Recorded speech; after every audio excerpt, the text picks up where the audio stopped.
Every wolf is destined to find a mate. My mother used to say fate was written in the stars and blessed by the moon goddess. They had night and notice. Shilkinver grandmother whispered Sai Eled. But when you are the only member of wolf form, you learn that destiny does not favor everyone. My name is Kira Ashwood, the Nights in Mustan. And tonight should have been the most important night of my life. The grand mating ceremony. Unmated wolves from every territory would gather beneath the full moon, chosen knife, waiting to feel the sacred pull toward their chosen mate. Everyone knows Shay. You're not going, Alpha Marcus said without looking up from his desk. I reminded him that I was 22 and had waited years for this chance. Ness, he raised his cold eyes and said I had been waiting for a wolf that would never appear. To him, and an embarrassment the Ashwood pack needed to hide. Luna, Serena agreed. Ceremony for real wolves was no place for me, so I was ordered to remain inside. That morning, and Nided. Tirad the final Vanessa had smiled sweetly while dressing for the ceremony, and suggested that perhaps the fortunate goddess intended me to serve wine to the fortunate couples. The pack laughed with her, even the Omegas. To them, I was nothing. The none of them knew. And the Alpha would soon arrive and ask the question that would destroy every lie they had built. Where is Kira Ashwood? They were silent. The Ashwood pack had not always been my prison. When my mother was alive, it was home. But Evra's grandmother was read to her. She was human. But Marcus had once loved her enough to reject an arranged mate and defy the elders. Then my mother died in a car accident, and the father I knew disappeared with her. 6 months later, Marcus took Serena, a pure-blooded alpha female from Silver Crest, as his Luna. She came with Vanessa, Dunland, the Dun grandmother whispered. Kira's Grandas, and Silver White Wolf drew admiration from visiting alphas. Marcus told me the pack needed a true Luna and strong leadership. Cyanite and Waishwari. I said, Josiah said, Serena looked at me like an unwanted stain, while Vanessa slowly took everything that had once been mine. My toys, my room, and eventually my father's affection. Still, I assigned an unne. I promised send myself everything, and shifted.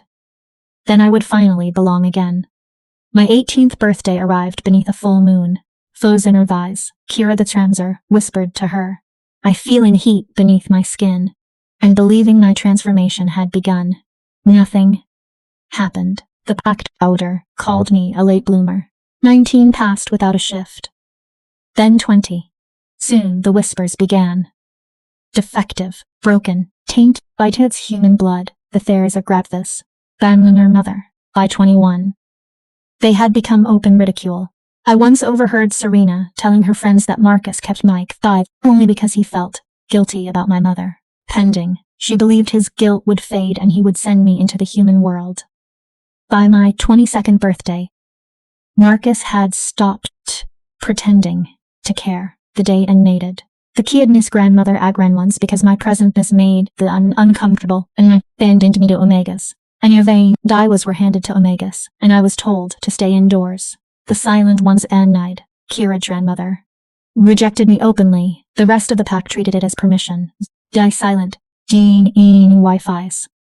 I was shoved it in corridors, ever belonging.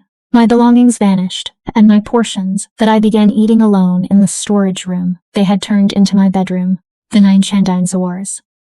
Vanessa, maid, she asked for help with her dresses. In private, she reminded me that I would never have a mate worth dressing for, of ever a mother. She called me a ghost. The final trace of Ashwood existed before she and Serena raised its standards. The worst part was that I believed her. Then in chain trombers and I.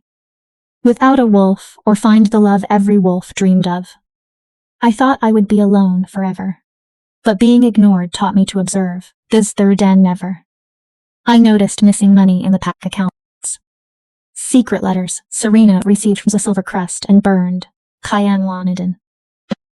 The emptiness between Vanessa and the distance, and her wolf, during transformations.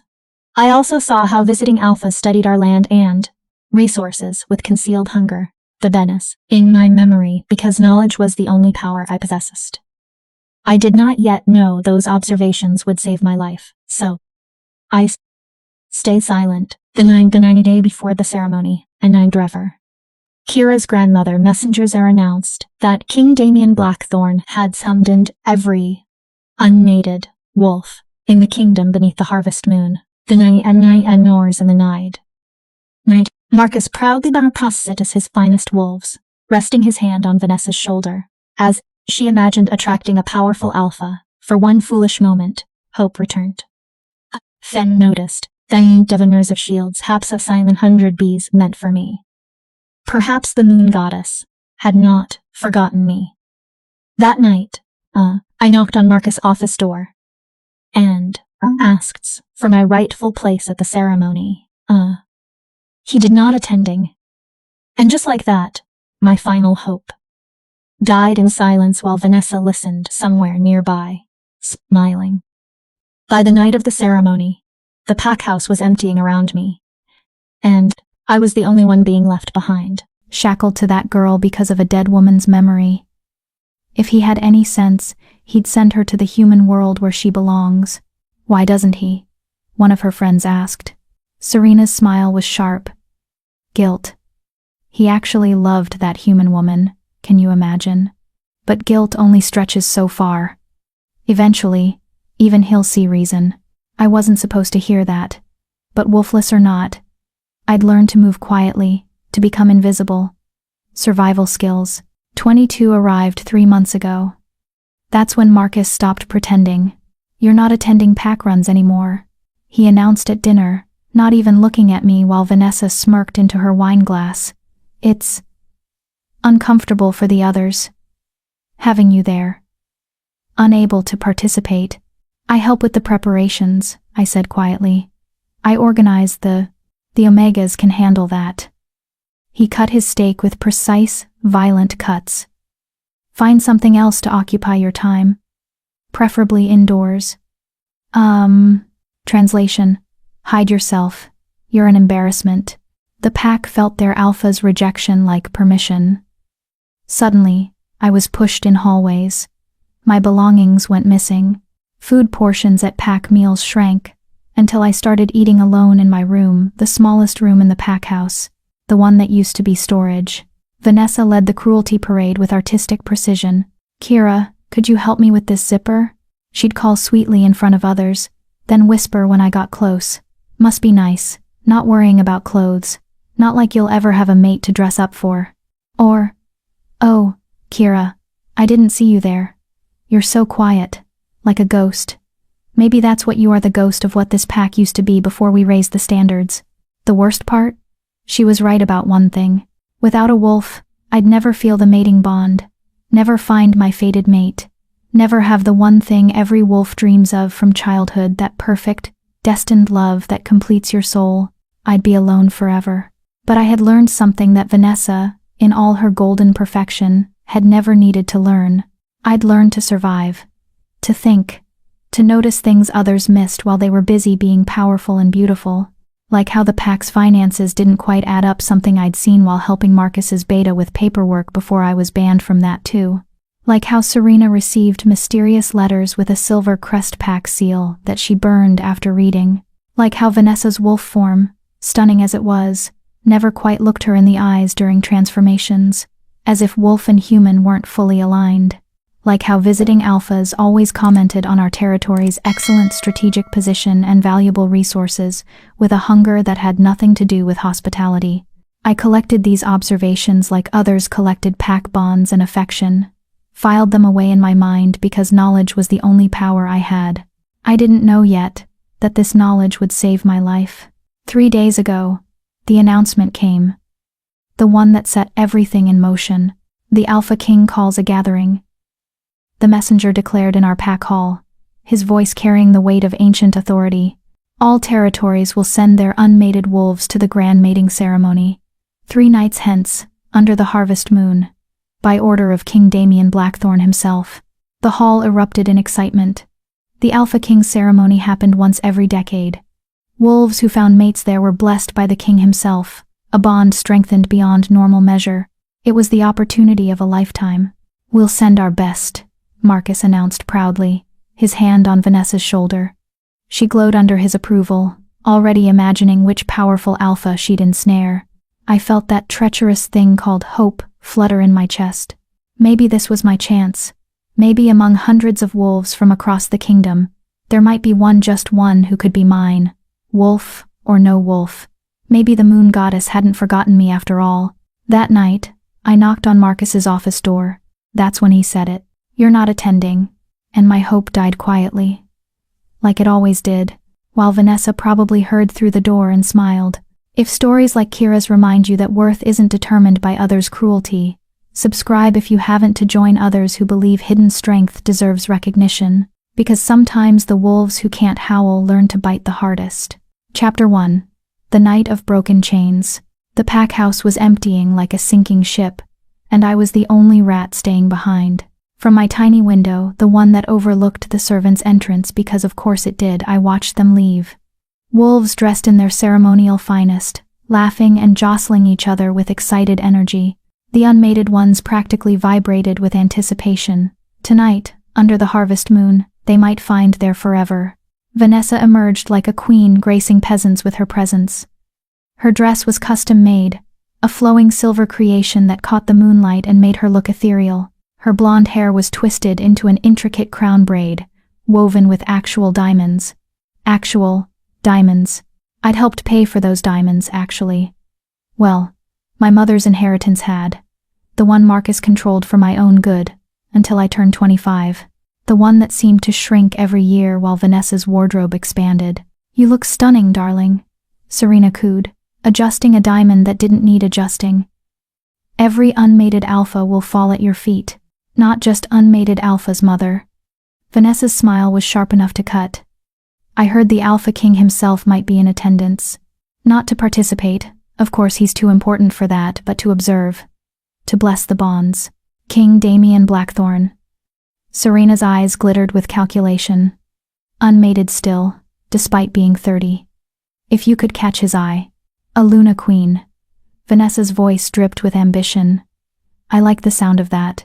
They both laughed, that tinkling sound that always made my skin crawl, and swept toward the convoy of cars waiting to transport the pack to the ceremony grounds 3 hours away. Marcus emerged last, looking every inch the alpha in his formal attire. He paused, sniffed the air, then looked directly up at my window. For a moment, just a flash, I saw something in his eyes. Regret? Guilt? Then it was gone, replaced by cold dismissal. He turned away and climbed into his car. The convoy pulled away, taillights disappearing into the darkness like dying stars. Silence fell over the pack house like a burial shroud. I was alone. Completely, utterly alone. Even the Omegas had been allowed to attend as servants. Even the elderly wolves who could barely shift anymore had been invited to witness and bless the bonds. Everyone except me. I stood at that window for a long time, watching the empty driveway, feeling something inside me finally, irreversibly break. Not my heart that had been breaking in pieces for years. This was something deeper, something fundamental. My hope, my last, stubborn, idiotic hope that somehow, someday, I would be enough. "You're not enough," I whispered to my reflection in the dark glass. "You'll never be enough. Not for them, not for anyone." The girl staring back at me looked like a ghost. Pale skin from spending too much time indoors, hiding, dark hair that I'd stopped bothering to style because, what was the point? Gray eyes that used to spark with determination, but now just looked tired. Hollow. I was 22 and I looked haunted. "This is your life now," I told that ghost girl. "Invisible. Forgotten. Alone. Get used to it." But something happened then. Something I didn't expect. That ghost girl's eyes flashed. Not with hope, hope was dead. With something harder. Angrier. Rage. Pure, molten rage that I'd been swallowing down for 14 years. Ever since Serena walked into our lives and began systematically erasing my mother's memory, my place, my worth. Rage at Marcus for being too weak to fight for me the way he'd fought for my mother. Rage at Vanessa for making cruelty into an art form. Rage at the moon goddess herself for making me this way, wolfless, mateless, powerless. But most of all, rage at myself for accepting it, for bowing my head and taking their scraps and saying, "Thank you for the privilege of being tolerated in a pack that should have been partly mine." No more, I heard myself say. No more. I didn't plan what happened next, didn't think it through. If I had, I probably would have talked myself out of it, because that's what I did. I made myself smaller, quieter, less. But rage doesn't think, it acts. I grabbed my jacket, not a nice one. I didn't own nice things anymore, and walked out of my room. Down the stairs where I'd learned to skip the third step because it creaked. Through the kitchen, where I'd eaten alone for months. Out the back door that no one watched because who would bother guarding against me? The forest waited beyond the pack house, dark and deep and full of the sounds of normal wolves running with their packs on ceremony night. I walked into it anyway. I had no plan, no destination.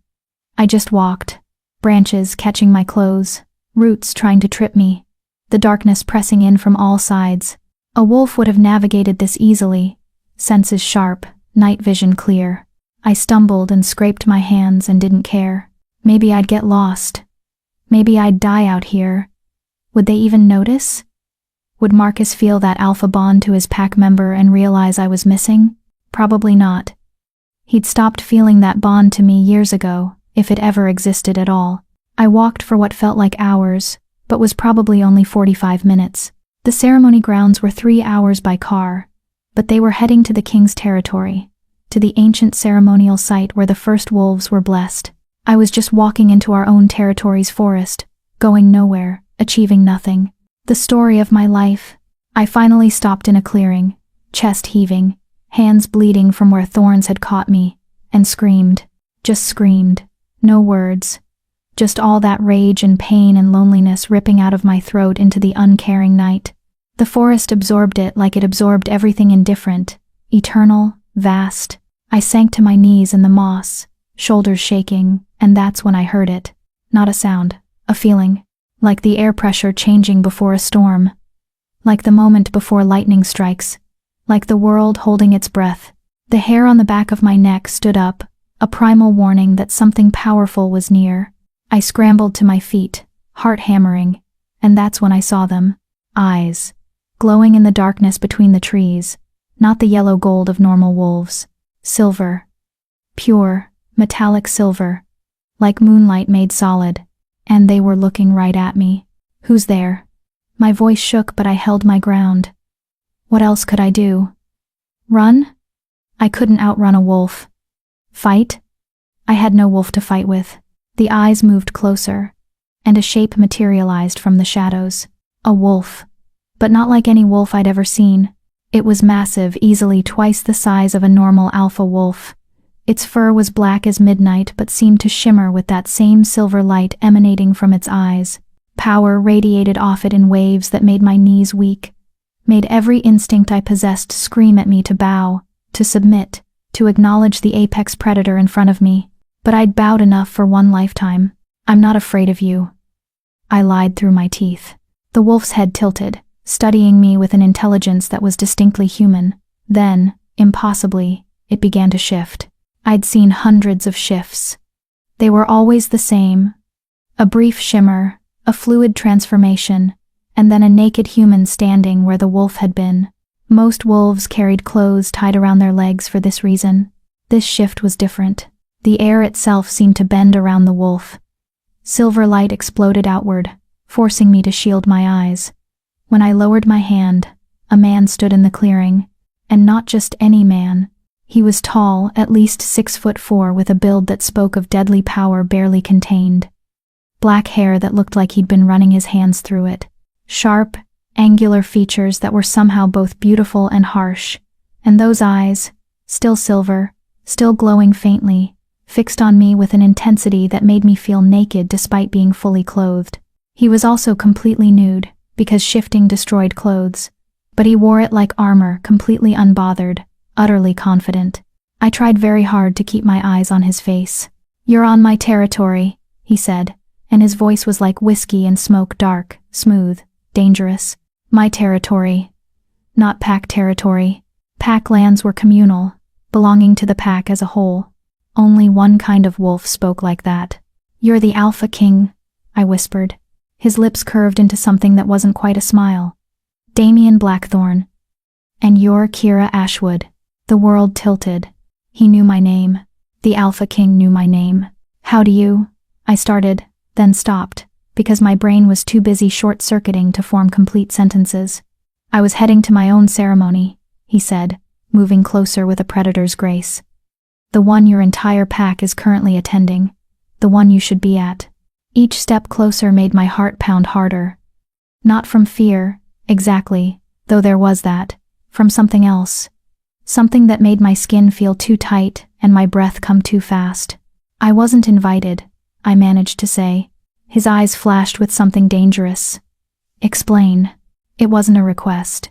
It was a command from a king to a subject, weighted with an alpha power so strong it made my knees actually buckle. I caught myself on a tree, forcing myself to stay upright, and suddenly all that rage came flooding back. Why should I? The words came out sharper than I intended. You're the Alpha King. I'm nobody, wolfless, defective, an embarrassment. At least, that's what my alpha says. So why would you care if I was invited or not? Silence fell over the clearing, heavy and dangerous. I'd just snapped at the Alpha King. The most powerful wolf in the kingdom, the one who could end my life with a thought, who commanded ultimate authority over every pack, who I should be bowing to and calling, Your Majesty. Instead, I'd just mouthed off to him while covered in dirt and bleeding from thorn scratches in the middle of his forest, without an ounce of proper respect. My mother would be horrified, but my mother was dead, and I was so tired of being respectful to people who didn't respect me back. Damien Blackthorn stared at me for a long moment. Then he did something I didn't expect. He threw back his head and laughed. It was a real laugh, deep and genuine, and it transformed his harsh features into something almost warm. Almost. Wolfless, he repeated, still chuckling. Is that what they told you? It's what I am, I said bitterly. I never shifted. 18 came and went. 19. 20. 21. 22. No wolf.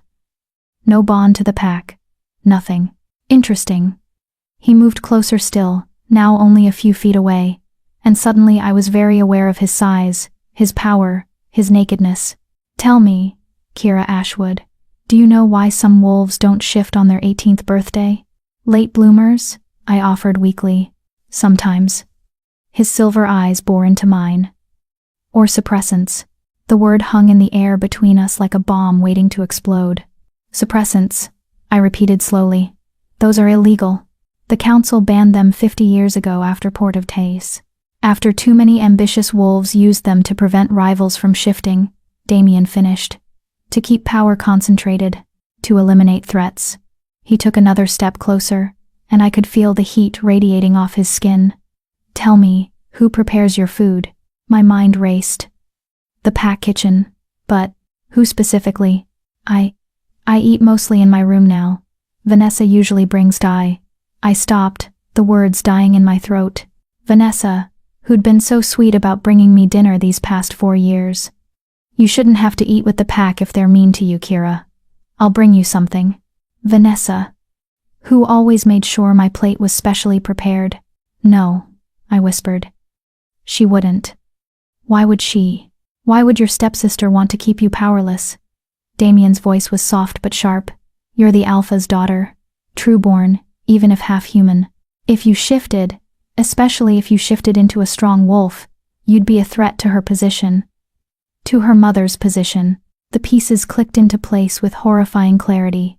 The way Vanessa always insisted on preparing my plate herself at pack dinners, before I started eating alone. The special supplements Serena had insisted I take for my health starting at age 17. The way they'd both looked, almost relieved each birthday when I didn't shift, despite their fake sympathy. 4 years, I said, my voice hollow. They've been poisoning me for 4 years. Probably longer, Suppressants work best if started before the first shift. Damien's expression was carved from ice. They've been stealing your wolf from you, Kira. Keeping you weak. Keeping you nothing. Something inside me cracked wide open. All those years. All that pain. All that believing I was broken. Defective. Wrong. I wasn't broken. I was sabotaged. I'm going to kill them. I heard myself say calmly. I'm going to shift into whatever wolf I am, and I'm going to rip out their throats. Good, Damien said, and his smile was all teeth. But first, you're coming with me. Where? To the ceremony. His eyes glinted with something that might have been satisfaction, or might have been vengeance, hard to tell. Where I'm going to ask a very simple question in front of every alpha in my kingdom. Where is Kira Ashwood? And despite everything, despite the rage and the pain and the betrayal, I felt my lips curve into a smile that probably looked as dangerous as his. They banned me from the ceremony, I said. Said I'd be an embarrassment.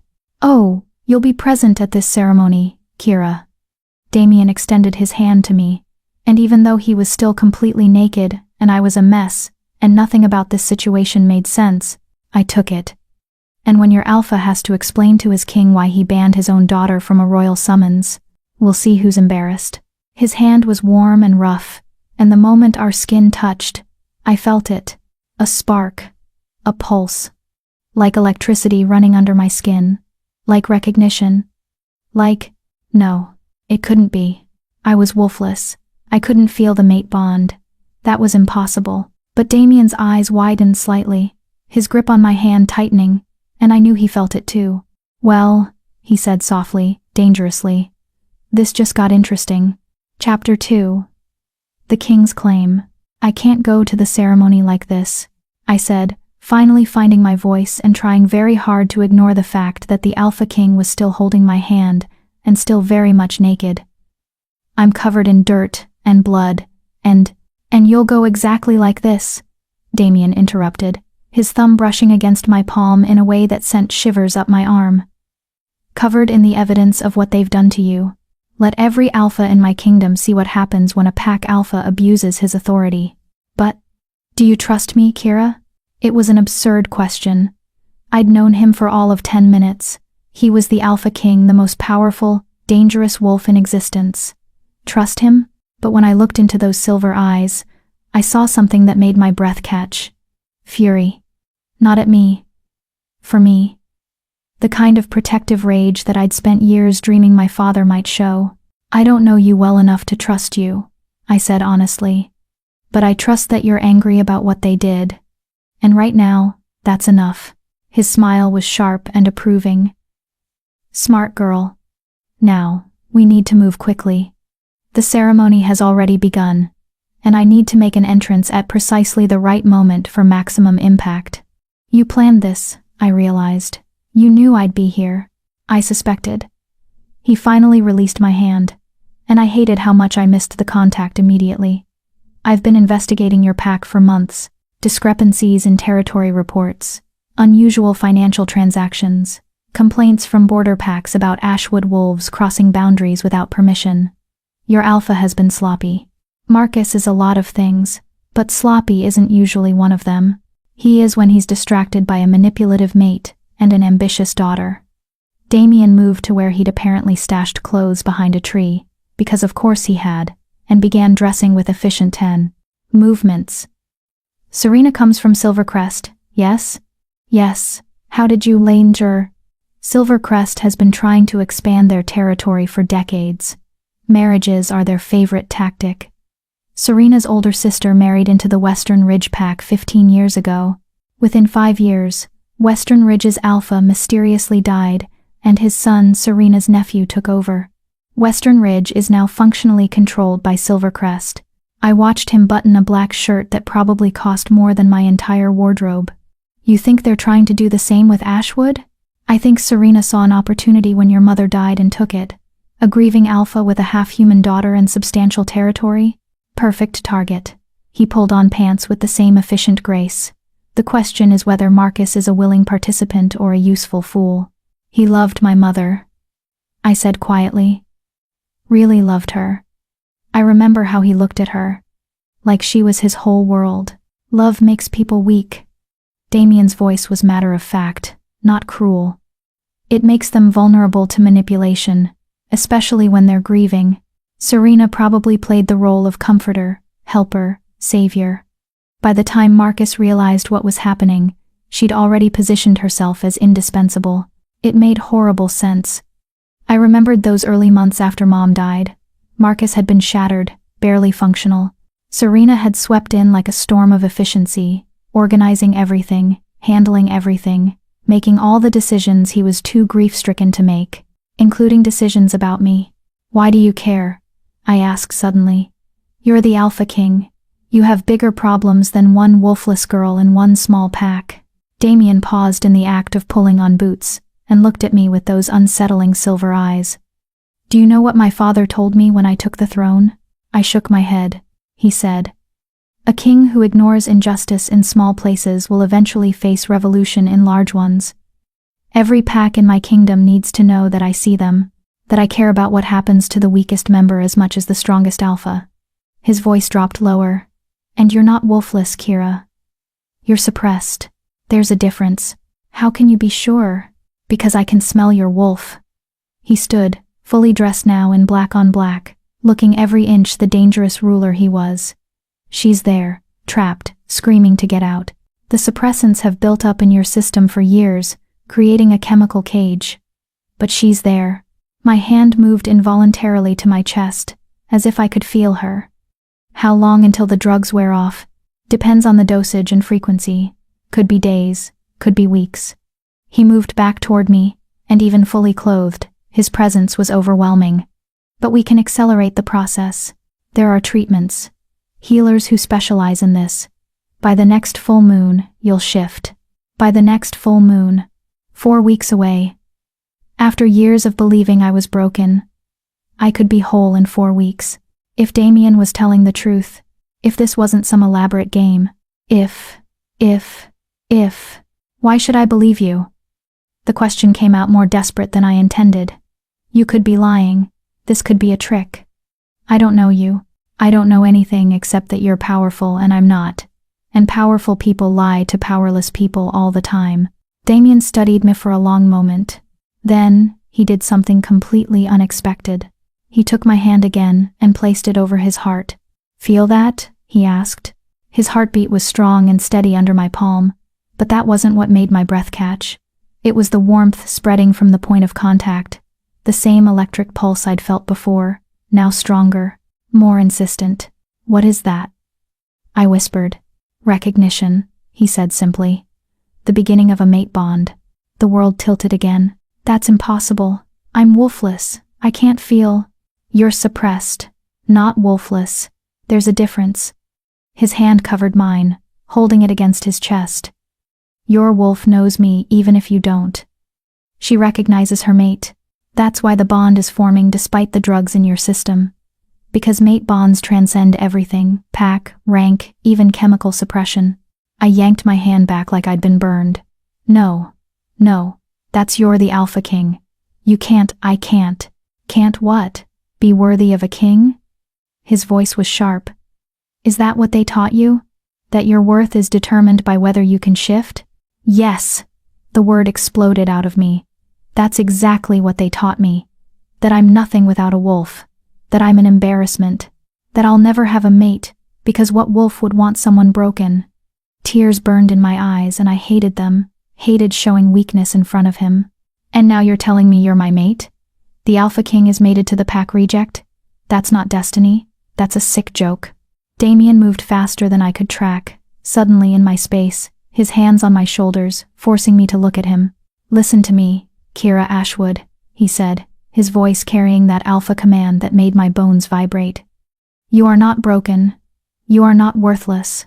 You are the daughter of a woman brave enough to love a wolf and an alpha who once had honor. You survived 14 years of systematic abuse and suppression without breaking. You walked into a dark forest alone and faced a king without flinching. You are not nothing. You don't know me," I whispered. "Not yet," he agreed. "But I will. And you'll know me.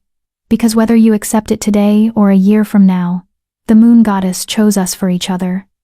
That bond we both felt, It doesn't lie. I wanted to believe him. Moon goddess. I wanted to believe him so badly it hurt. But I'd spent years learning that hope was dangerous, that trust was a weapon people used against you, that good things didn't happen to girls like me. I can't think about this right now, I said, stepping back from his grip. The mate bond, the drugs, what it all means I can't. It's too much.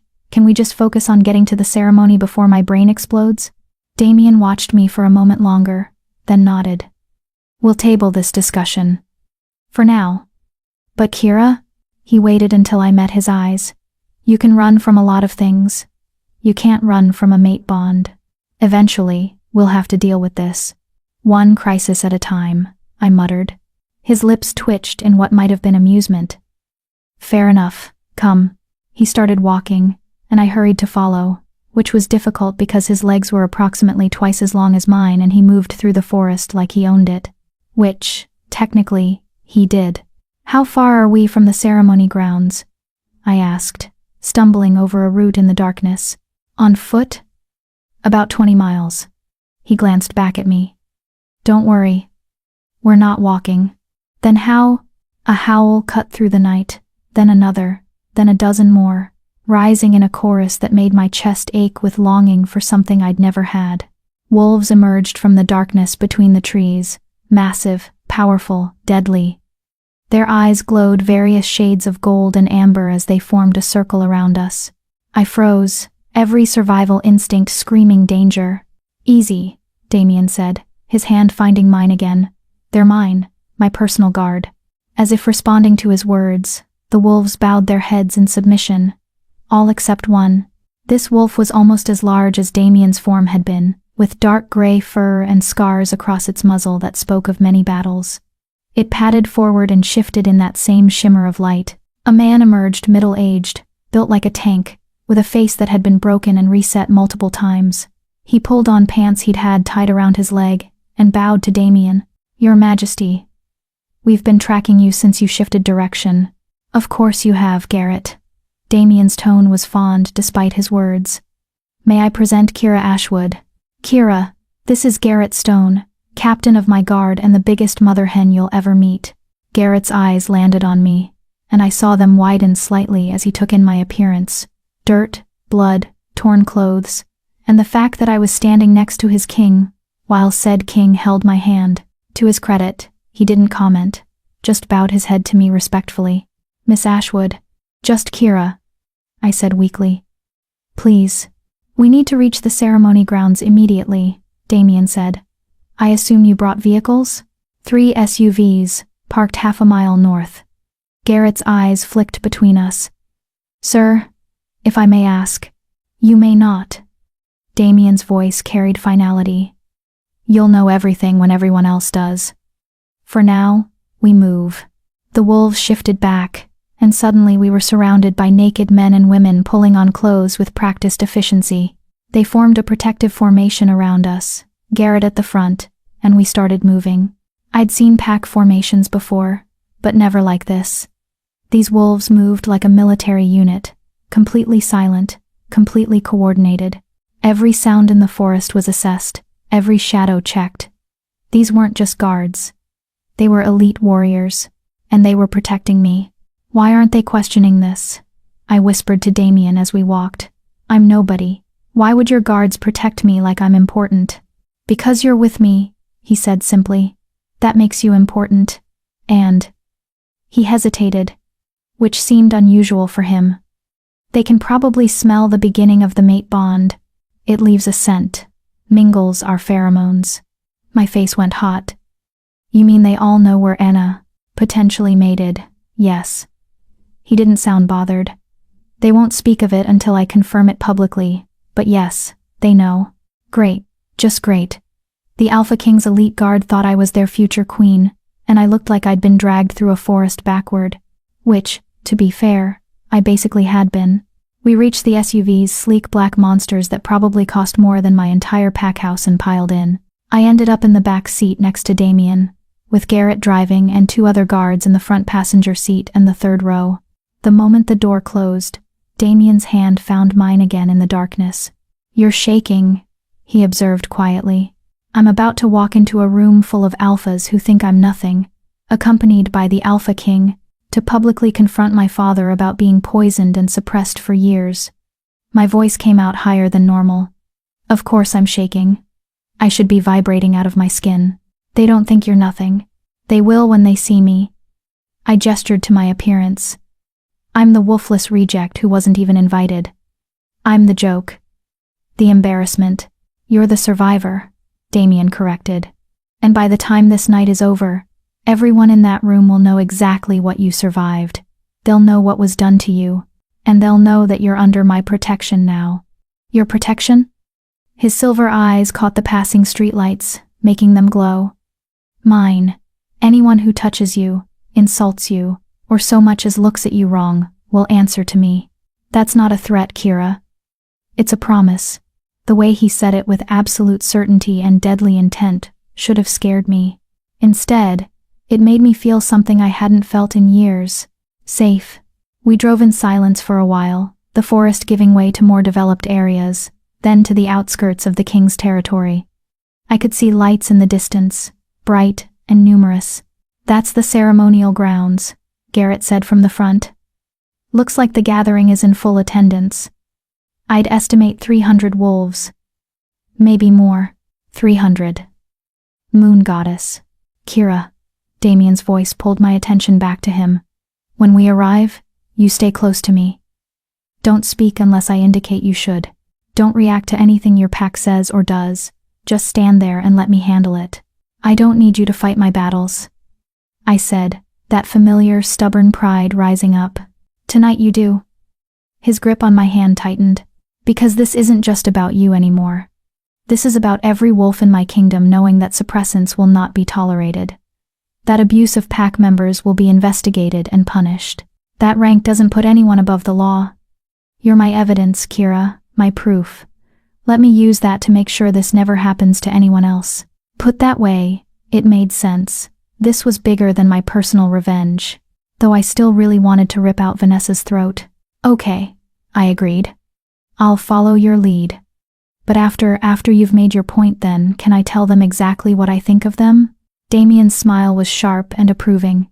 After I've made my point, you can burn your bridges however you want. I'll even provide the matches. The SUV slowed as we approached a massive gate, flanked by guards who immediately snapped to attention when they saw the vehicles. The gate swung open without question. We drove through grounds that looked like something from a fairy tale. Ancient trees dripping with silver and gold decorations, pathways lit by thousands of glowing orbs, and at the center, a massive open pavilion where I could see hundreds of wolves gathered. The ceremony, my ceremony. The one I should have been at from the beginning. Are you ready? Damien asked as we pulled to a stop near the pavilion's entrance. Was I ready to face my pack? To confront Marcus? To stand in front of 300 wolves while looking like a disaster and feeling like my entire world was imploding? No, absolutely not. But I'd survived 14 years of abuse, 4 years of being slowly poisoned, and 22 years of believing I was fundamentally broken. I could survive this. Let's go ruin some lives, I said. Damien's laugh was low and dangerous. That's my girl. The guards exited first, forming a protective formation. Then Damien stepped out, moving around the vehicle to open my door himself. He extended his hand to me, and I took it, letting him help me out of the SUV. The moment I stood, I heard it. Music. Laughter. The ceremony in full swing, and then, cutting through it all, a voice I knew all too well, Vanessa's. Father, tell them about the time Kira tried to join a pack run and got lost for 6 hours. Laughter rippled through the pavilion, cruel, mocking laughter at my expense. Something in my chest, something that had been barely holding together, finally shattered. Damien, I said quietly. Yes? Burn it all down. His smile was savage and beautiful. With pleasure. He placed his hand on the small of my back and guided me forward, toward the lights and laughter and the pack that had thrown me away. Toward my reckoning. Chapter 3. The Reckoning. The pavilion was magnificent in a way that made my breath catch despite everything. Crystal chandeliers hung from ancient oak branches, casting rainbow light across hundreds of wolves dressed in their finest ceremonial attire. The air hummed with power. So many alphas in one place created a pressure that would have brought weaker wolves to their knees. I felt it like a physical weight, but I kept walking. Damien's hand on my back was a steady anchor, warm and grounding. His guards flanked us in a formation that screamed importance, danger, royalty. People were starting to notice. Conversations stuttered and died as we passed. Heads turned, eyes widened. I heard the whispers start like wildfire spreading through dry grass. Is that the king? King Damien is here? Why is he who's that with him? She looks like she crawled through a forest. Is that blood on her hands? We walked through the crowd like a knife through silk, everything parting before us. Some wolves bowed their heads in respect. Others stared in confusion or curiosity. And then I saw them, my pack, gathered in a prime section near the front. Dressed in coordinated silver and blue ashwood pack colors, Marcus stood with other alphas, his chest puffed out with pride, clearly enjoying his position among the powerful. Serena held court with a group of Luna females, her laugh artificial and too loud. And Vanessa, perfect, beautiful Vanessa, stood surrounded by unmated alphas like a queen with her courtiers, wearing that diamond-studded dress and a smile that could cut glass. She was in the middle of telling another story. I could hear her clear, carrying voice even across the distance. And poor Kira actually thought she might attend tonight. Can you imagine? Father had to explicitly forbid it because she just couldn't understand that some events are for real wolves only. More laughter. Cruel, casual laughter at my expense, because I wasn't there to hear it. Because I was supposed to be locked away in the pack house, invisible and forgotten, except I wasn't. Damien's hand pressed more firmly against my back. A silent question. Ready? I nodded, not trusting my voice. He guided me forward, directly toward the raised platform, where the ceremony's master of ceremonies, an elderly wolf named Elder Thomas, was preparing to announce the next round of potential mate introductions. We climbed the steps to the platform. That's when someone finally recognized me. Is that a young wolf from my pack? Someone who'd pushed me in hallways, who'd laughed at Vanessa's jokes at my expense. His eyes went wide. That's Kira Ashwood. The whispers exploded. Kira Ashwood? The wolfless one? What is she doing here? Why is she with the king? Marcus's head snapped toward the platform. I watched his face cycle through confusion, recognition, shock, and then something that might have been fear. Good. Elder Thomas noticed us on the platform and turned, his elderly face creasing in confusion that shifted rapidly to alarm when he recognized Damien. Your Majesty, he immediately bowed deeply. We weren't expecting that is. We're honored by your presence, but, Elder Thomas. Damien's voice cut through the rising noise like a blade. It wasn't loud, but it carried alpha command laced into every syllable, impossible to ignore. I require your attention, and the attention of every wolf present. Silence fell like a guillotine blade. 300 wolves went utterly still, every eye fixed on the platform. On Damien. On me. I'd never had so many people look at me at once. Part of me wanted to run, to hide, to make myself small and invisible like I'd learned to do. But Damien's hand was still on my back, steady and warm. And something in me, something that had been beaten down but never quite broken, lifted its head and refused to cower. I apologize for the dramatic entrance, Damien continued, his voice carrying effortlessly across the pavilion. But I've encountered a situation that requires immediate attention, a situation that, frankly, makes me question whether this ceremony should continue at all. Gasps rippled through the crowd. Canceling the ceremony? The one that happened once a decade? That was unthinkable. Marcus stepped forward from the crowd, his alpha bearing on full display. Your Majesty, I'm sure whatever concerns you have can be addressed after Alpha Marcus Ashwood. Damien's voice dropped to something cold and dangerous. I wasn't speaking to you. In fact, you should probably be very quiet right now. Marcus's face flushed red, but he pressed his lips together. You didn't argue with the Alpha King. Not publicly. Not when he used that tone. Damien surveyed the crowd with those eerie silver eyes, letting the tension build. I came to this ceremony to observe and bless the matings, as is tradition, he said. I expected to see the best and brightest of my kingdom's unmated wolves. I expected to see honor, tradition, and respect for the moon goddess's gifts. His expression hardened. Instead, I found something that offends me deeply, a crime that strikes at the very heart of what we are as wolves. The silence was absolute. I could hear my own heartbeat, rabbit-fast in my chest. Some of you may recognize the young woman beside me, Damien continued. For those who don't, this is Kira Ashwood, daughter of Alpha Marcus Ashwood, 22 years old, and according to her pack, wolfless. The word rippled through the crowd with renewed whispers. I felt eyes crawling over me, assessing, judging, finding me wanting. Except she's not wolfless, Damien said, and his voice cracked like a whip. She's suppressed.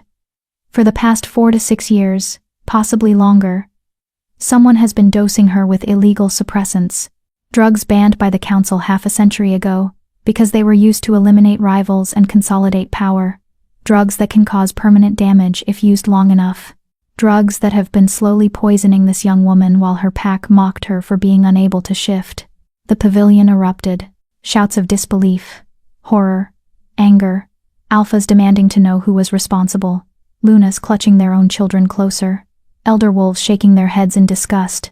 I watched my pack's section. Watched the Ashwood wolves' faces cycle through shock and confusion. Some looked genuinely horrified. Others looked skeptical. Vanessa had gone white as snow. Serena's face was a careful mask of shock, but her eyes were calculating, already planning her defense.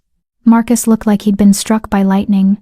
That's impossible, Marcus managed, his voice shaking. Your Majesty, I don't know what you've been told, but Kira is simply a late bloomer, or perhaps you'd like to explain why your daughter was found wandering alone in the forest tonight, bloody and distressed, on a night when every unmated wolf in your pack was ordered to attend this ceremony? Damien's voice could have frozen fire. Why was Kira Ashwood, your legitimate daughter, banned from tonight's gathering? Marcus opened his mouth, closed it. No words came out. Let me guess, Damien continued, his tone conversational but laced with venom. She's an embarrassment. A liability. Wolfless girl reflects poorly on the Ashwood pack's reputation. Better to hide her away, keep her out of sight, pretend she doesn't exist. She was invited. Serena suddenly spoke up, stepping forward with her Luna's bearing fully engaged. Her voice rang with false concern. Of course she was invited, Your Majesty. Kira chose not to attend. She was feeling unwell, as she often does. Don't. The single word from Damien made Serena actually step back. Don't insult my intelligence by lying to my face, Luna. I can smell deception, and you reek of it. Serena's mask cracked, just a little. Kira. Damien turned to me, his voice gentler. Tell everyone here what happened tonight. This was it, my moment. Every eye in the pavilion on me, waiting. My throat felt like sandpaper. My hands were shaking. But I lifted my chin and forced myself to speak. Alpha Marcus told me 3 days ago that I wasn't allowed to attend the ceremony, I said. My voice came out quieter than I wanted, but it carried in the dead silence. He said I was an embarrassment, that other packs would think less of Ashwood if they saw a wolfless pack member. He ordered me to stay in the pack house, out of sight. That's not, Marcus started. He's not finished, Damien snapped. I took a shaky breath. I've been told my entire life that I'm defective, broken, that I'm nothing without a wolf. My stepmother and stepsister have spent years making sure I know my place, which is nowhere. Hidden. Forgotten. Alone. My voice was getting stronger now, anger burning through the fear. I eat alone because they made pack meals unbearable. I stay in the smallest room in the pack house because my original room, my mother's room, was given to Vanessa the year after my mother died. I'm not allowed at pack runs, pack meetings, or apparently, ceremonies that every other wolf is invited to, because I'm the embarrassment.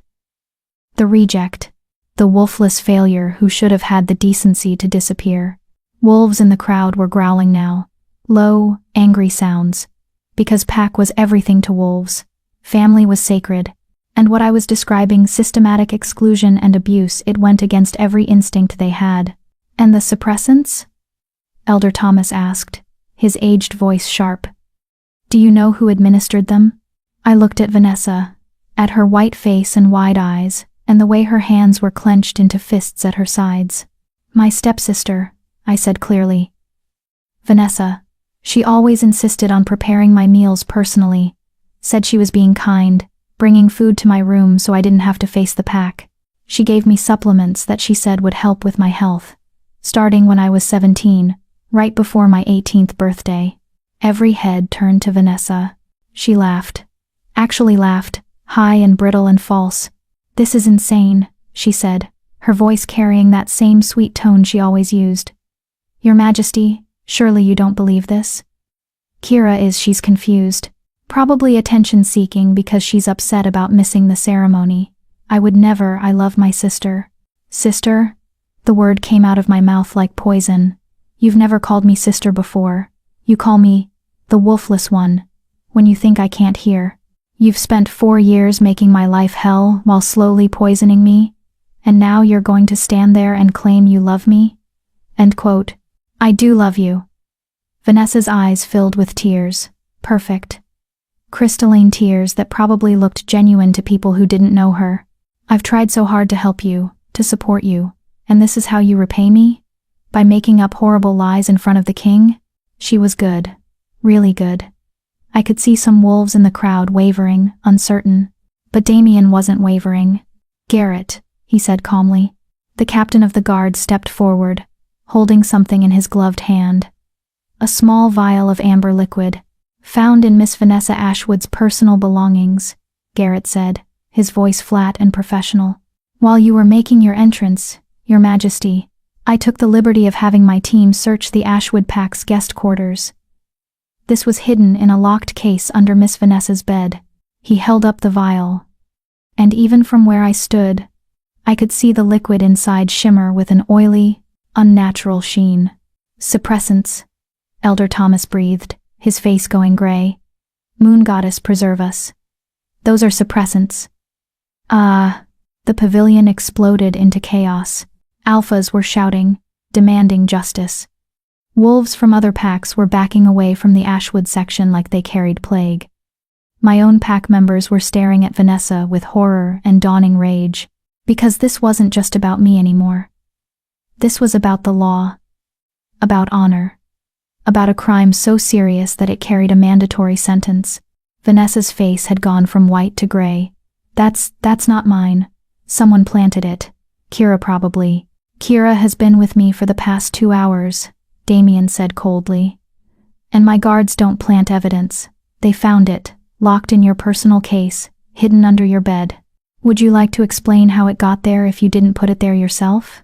Vanessa's mouth opened and closed like a fish. No words came out. Serena suddenly pushed forward, her Luna's bearing cracking into something desperate. Your Majesty, please. My daughter is young, foolish perhaps, but she meant no harm. It was a misguided attempt to help. Kira was so depressed about not shifting, and Vanessa thought that poisoning her stepsister would help her depression? Damien's voice was sharp enough to draw blood. Please, Luna Serena. Explain to me how systematic poisoning is helpful. It was to protect her. Serena's voice rose, desperation bleeding through. Don't you see? Every birthday that passed without a shift, Kira became more of a target. Wolves were talking, questioning Marcus's bloodline, wondering if he was weak. We were protecting the pack's reputation, protecting Marcus's position, protecting yourselves, I said quietly. You were protecting yourselves. Because if I shifted, especially if I shifted into a strong wolf, I'd be a threat to your positions, to Vanessa's status as the favored daughter, to your control over my father and the pack. Serena's eyes met mine, and for a moment, the mask dropped completely. I saw cold calculation, pure ambition, and no remorse whatsoever. You're half human, she said, her voice like ice. You were never going to be a strong wolf, never going to be good enough. I did you a favor, sparing you the disappointment. Enough. Damien's voice cracked across the pavilion like thunder, and I actually felt wolves around us drop to their knees from the sheer alpha power behind it. You admit it, in front of 300 witnesses, and your king. You admit to systematically poisoning your stepdaughter. Serena seemed to realize what she'd just done. Her face drained of all color. That's not I didn't mean. Marcus Ashwood. Damien turned to my father, who stood frozen among the crowd.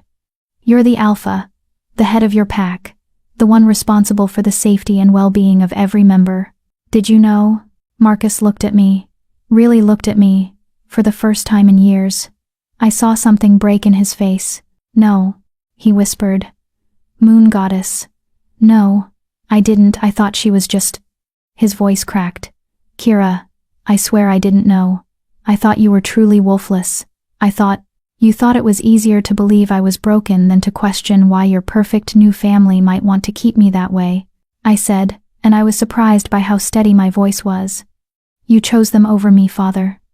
Every day for 14 years, you chose them over me.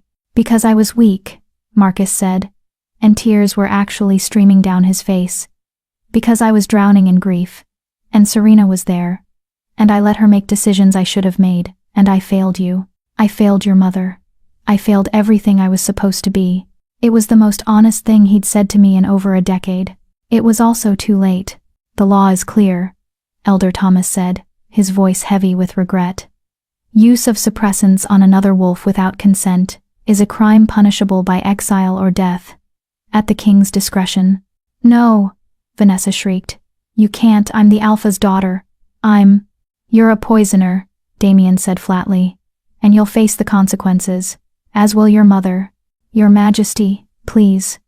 Marcus dropped to his knees, and the sight of an alpha submitting so completely sent shockwaves through the crowd. Please, punish me.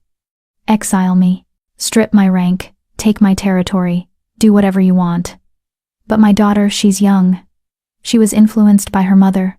She's 24 years old and spent 4 years deliberately poisoning her stepsister, Damien said. She's not a child, Marcus. She's a criminal. Then make it exile. Marcus begged. Please, Your Majesty. Not death. I know I have no right to ask for mercy. But you don't, I said. Everyone looked at me. I stepped forward, away from Damien's protective hand, and looked down at my father kneeling on the ground. You have no right to ask for mercy, I repeated. You showed me none. She showed me none. They poisoned me, father. Stole years of my life. Made me believe I was worthless. And you let them. So, no, you don't get to beg for their lives now. Marcus's face crumpled.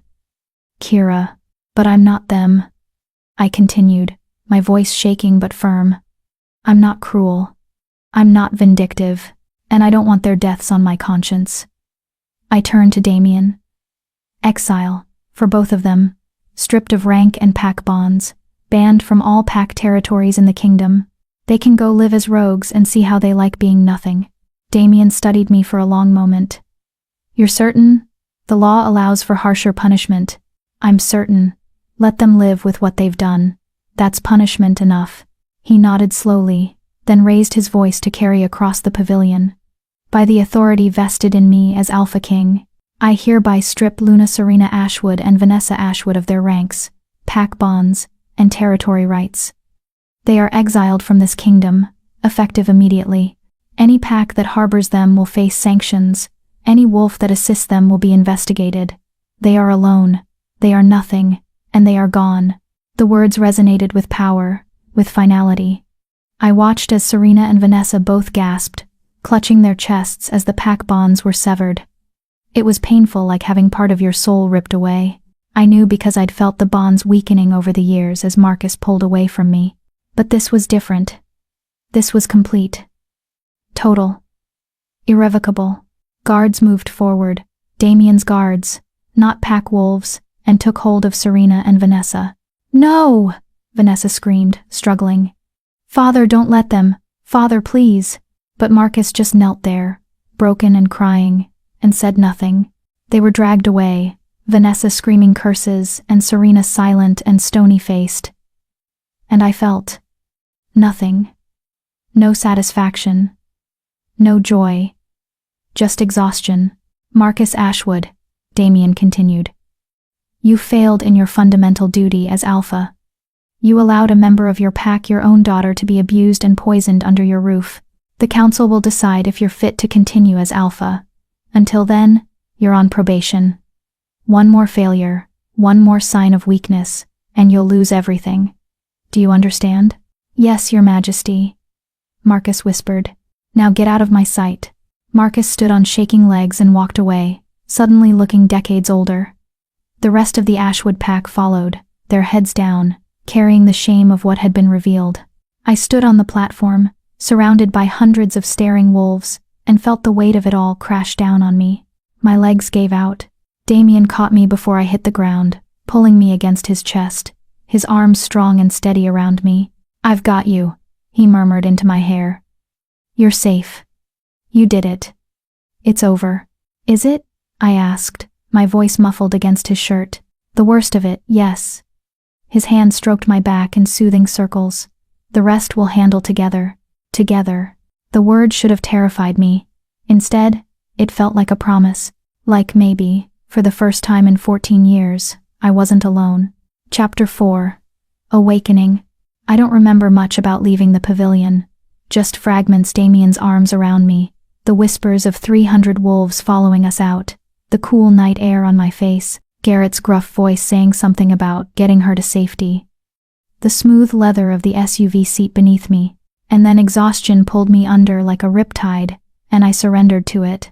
I woke to sunlight streaming through windows that were definitely not mine, in a bed that felt like sleeping on a cloud, under sheets that probably cost more than everything I'd ever owned combined. For a blissful moment, I didn't remember. Then it all came crashing back. The ceremony, the confrontation, Damien revealing everything in front of the entire kingdom's unmated wolves. Vanessa and Serena's exile. Marcus's broken face. The mate bond. I sat up too quickly and immediately regretted it as the room spun. My hands, I looked down at my hands. Someone had cleaned and bandaged the cuts from the thorns. I was wearing soft pajamas that definitely weren't mine, and I smelled like lavender soap. Someone had bathed me while I was unconscious. That should have been alarming, but mostly I was grateful not to be covered in forest debris anymore. You're awake. A woman's voice, warm and professional, came from a chair by the window. She was middle-aged, with kind eyes and the bearing of someone used to authority. I'm Dr. Sarah Chen, the Royal Pack physician. How are you feeling? Like I got hit by a truck full of emotional trauma, I said honestly. Her lips twitched. That's surprisingly accurate. You collapsed from exhaustion and shock last night. His Majesty carried you here himself, and refused to leave until I assured him you were stable. She stood and approached the bed, her movements calm and measured. May I examine you? I nodded, still trying to process the phrase, His Majesty carried you here himself. Dr. Chen checked my pupils, my pulse, listened to my heart. Her hands were gentle but efficient. The good news is you're physically healthy, all things considered. The cuts were minor, no signs of infection. But Kira, she sat on the edge of the bed, her expression serious. The suppressants in your system are another matter. I drew blood while you slept, with His Majesty's permission. The levels are concerning. How concerning? You've been dosed consistently and heavily for at least 4 years, possibly longer. The chemical buildup is significant. We can flush most of it out with treatments, but... She hesitated. There may be permanent effects. Delayed shifting, difficulty maintaining wolf form at first. Possible pain during your first transformations. I won't know the full extent until we get the drugs out of your system and you actually shift. But I will shift? The question came out smaller than I intended. I do have a wolf? Oh, honey. Dr. Chen's expression softened. You absolutely have a wolf. I can sense her, trapped and furious. She's been trying to break free for years. Once we clear the suppressants, she's going to emerge like a hurricane. Something tight in my chest loosened. How long? The treatments will take 2 weeks of intensive therapy. After that, you should be able to shift within days, possibly during the next full moon, which is, she checked her tablet, 3 weeks away. Perfect timing, actually. 3 weeks. In 3 weeks, I could finally meet the part of myself I'd thought was gone forever. Where am I? I asked, looking around the room properly for the first time. It was gorgeous, high ceilings, elegant furniture, windows that overlooked manicured gardens. This wasn't a pack house. This was a palace. The king's personal residence, Dr. Chen confirmed. You're in the guest wing, though His Majesty mentioned he might move you to quarters closer to his own once you're feeling better. She gave me a knowing look. He's been very concerned about your well-being. Heat crept up my neck. About that, the whole mate bond thing. Is it real? Or was he just saying that to protect me? Do you feel it? Dr. Chen asked gently. The pull, the awareness of him even when he's not in the room? I did. Even now, I could sense Damien somewhere in the building. Not his exact location, but his presence, like a warm weight in my chest, a compass always pointing toward him. The bond doesn't lie, Dr. Chen said. Especially not a royal bond. Alpha king mates are rare, maybe one every few generations. The moon goddess chooses very carefully. You're his, Kira. And he's yours. Whether you accept it or not. That's the truth. A knock on the door interrupted whatever I might have said to that. Come in, Dr. Chen called. Damien entered, and my breath caught. He was dressed more casually than last night. Dark jeans and a fitted black shirt, but he still radiated power. Those silver eyes found mine immediately, and I felt that pull intensify, like a rope between us drawing tight. You're awake, he said, his voice carrying relief. Good, Dr. Chen. How is she? Stable, coherent, needs rest and treatment, but she'll recover. Doctor. Chen stood. I'll give you 2 privacy. Kira, I'll be back this afternoon to start the first treatment. Until then, take it easy. Your body has been through significant trauma. She left, closing the door softly behind her. Silence fell between us, not uncomfortable, but weighted, charged. You carried me here, I said finally. You collapsed in my arms. What else was I supposed to do? He moved closer, settling into the chair. Dr. Chen had vacated. How are you feeling? Honestly, I feel like my entire life was a lie, and I don't know who I am anymore. The words tumbled out before I could stop them. For 14 years I thought I was broken, defective, worthless. And it turns out I wasn't broken, I was sabotaged. By my own family. While my father looked the other way. I know. His voice was gentle but his eyes were hard. What they did to you was unforgivable. You gave them exile instead of death, I said. You could have overruled me. You're the king. Why didn't you? Damien was quiet for a moment, studying me. Because you asked me not to. Because despite everything they did to you, you chose mercy. That says something about who you are. Kira, something important. Or it says, I'm weak. No. The word was firm, absolute. Mercy from a position of powerlessness is weakness. Mercy from a position of power is strength. You stood in front of 300 wolves, faced your abusers, and chose to be better than them. That's not weakness, that's courage. I wanted to believe him. Wanted to believe I was strong instead of just tired of fighting. What happens now? I asked. I can't go back to the Ashwood pack. Even if Marcus is still alpha, even if they'd take me back, I can't. You're not going back. Damien leaned forward, his elbows on his knees. You're staying here, in my territory, under my protection. As what? Your charity case? His eyes flashed. As my mate. The words hung in the air between us, heavy with implication. We barely know each other, I said weakly. We have time to fix that. He extended his hand, palm up, an offering. I'm not asking you to accept the bond today, Kira. I'm not asking you to love me or trust me or even like me. I'm asking you to stay, to heal, to get to know me while you figure out who you are without them in your head. I stared at his hand, rough, scarred, strong. The hand of a warrior and a king, the hand of my mate. Slowly, carefully, I placed my hand in his. The spark was immediate, that electric pulse that made my breath hitch and my heart race. His fingers closed around mine, warm and secure. "Okay," I whispered. "I'll stay." His smile was small but genuine, softening those harsh features into something almost tender. "Good. Now, you need to eat. You haven't had a proper meal in Dr. Chen says probably weeks, based on your physical condition." "The pack meals," I started, "were probably dosed too," he finished grimly. "Which is why you'll eat food prepared by my personal kitchen staff, who are all vetted and loyal and definitely not trying to poison you." He stood, still holding my hand, and gently pulled me to my feet. My legs were shaky but held. "Can you walk, or should I carry you?" The image of the Alpha King carrying me through his palace made my face heat. "I can walk." "Pity." His eyes glinted with humor. I was rather enjoying the carrying. Was he flirting with me? The Alpha King was flirting with me? He led me out of the room and through hallways that belonged in a magazine spread all elegant architecture and priceless art.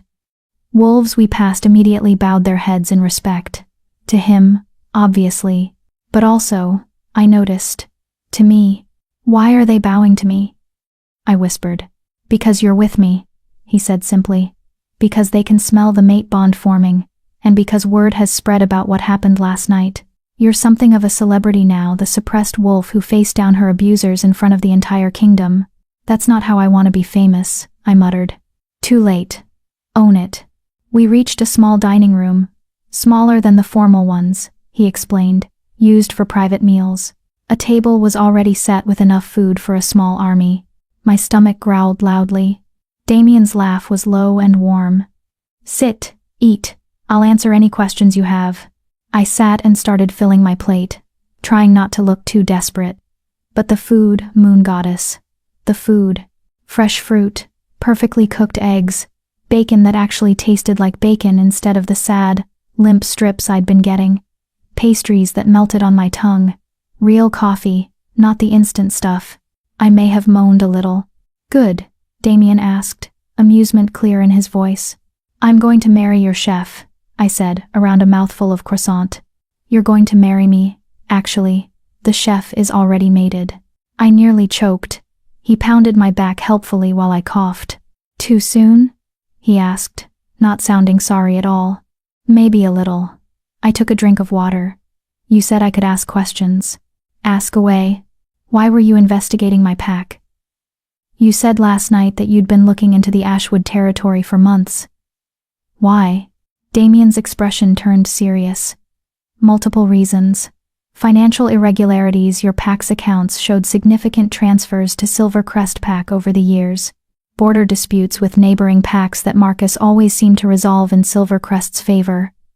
Reports of unusual activity along your southern border." He leaned back in his chair. "And then there were the rumors about you." "About me?" "About Marcus Ashwood's first daughter. The one who never shifted. The one who disappeared from pack events. The one nobody talked about." His silver eyes held mine. "Suppressants leave a trail, Kira. Not just chemical, but behavioral. A wolf who should have shifted but doesn't, combined with a pack that systematically erases that wolf from public view. That's a pattern, one I've seen before. This has happened before? 3 times in my reign. Each time, I was too late. The suppressed wolf had either died from the drugs, been killed by their pack, or been driven to suicide." His jaw tightened. I wasn't going to be late again, so I started investigating, planted wolves in neighboring packs to watch and report, reviewed every document from Ashwood territory for the past 15 years, and last night, I decided to see for myself. "So, you came to the forest looking for me?" "I came to Ashwood territory looking for evidence. I found you instead." His voice softened. "I found you screaming in a clearing, bloody and alone and so damn angry at the world. And I felt the bond snap into place like lightning." "Do you believe in fate?" I asked quietly. "I didn't used to." He reached across the table, his fingers brushing mine. "But the moon goddess doesn't make mistakes. She knew you needed someone powerful enough to protect you, patient enough to let you heal, and strong enough to handle the fire I can sense burning inside you. She knew I needed someone brave enough to face me without flinching, honest enough to call me on my bullshit, and kind enough to show mercy when vengeance would be easier. His fingers laced with mine. So yes, Kira, I believe in fate. Because fate gave me you. My throat felt tight. I'm not who you think I am. I'm not brave or strong. I'm just surviving. You survived 14 years of abuse and 4 years of systematic poisoning without breaking, he said. You stood in front of 300 wolves and told your truth. You showed mercy to enemies who showed you none. And you're sitting here now, planning to keep fighting even though you're terrified. That's not just surviving, Kira.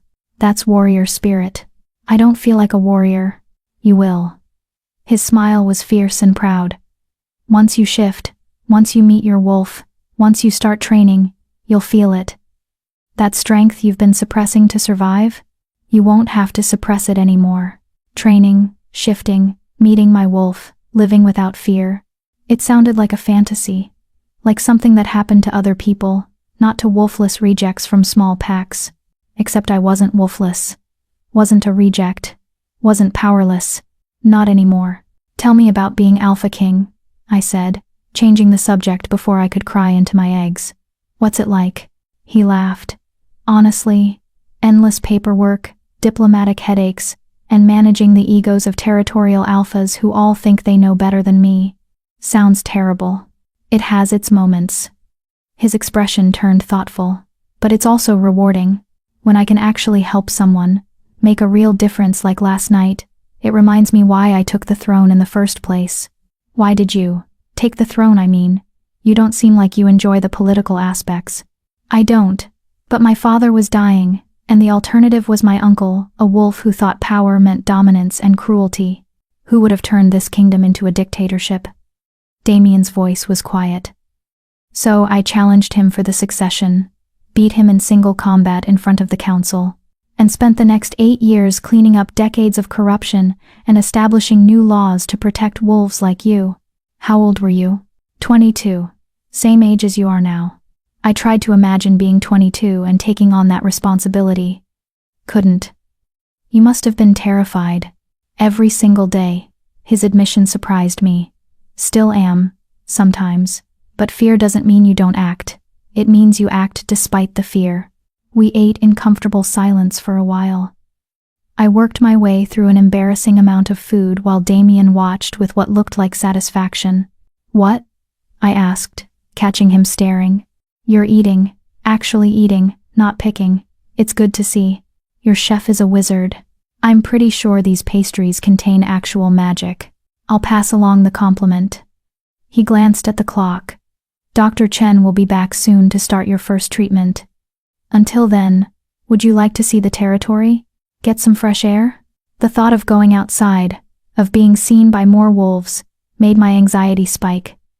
I don't have any clothes, just these pajamas. Already handled. He stood and offered his hand. I had my assistant pick up some things in your size. They're in your closet. Take your time getting dressed. I'll wait.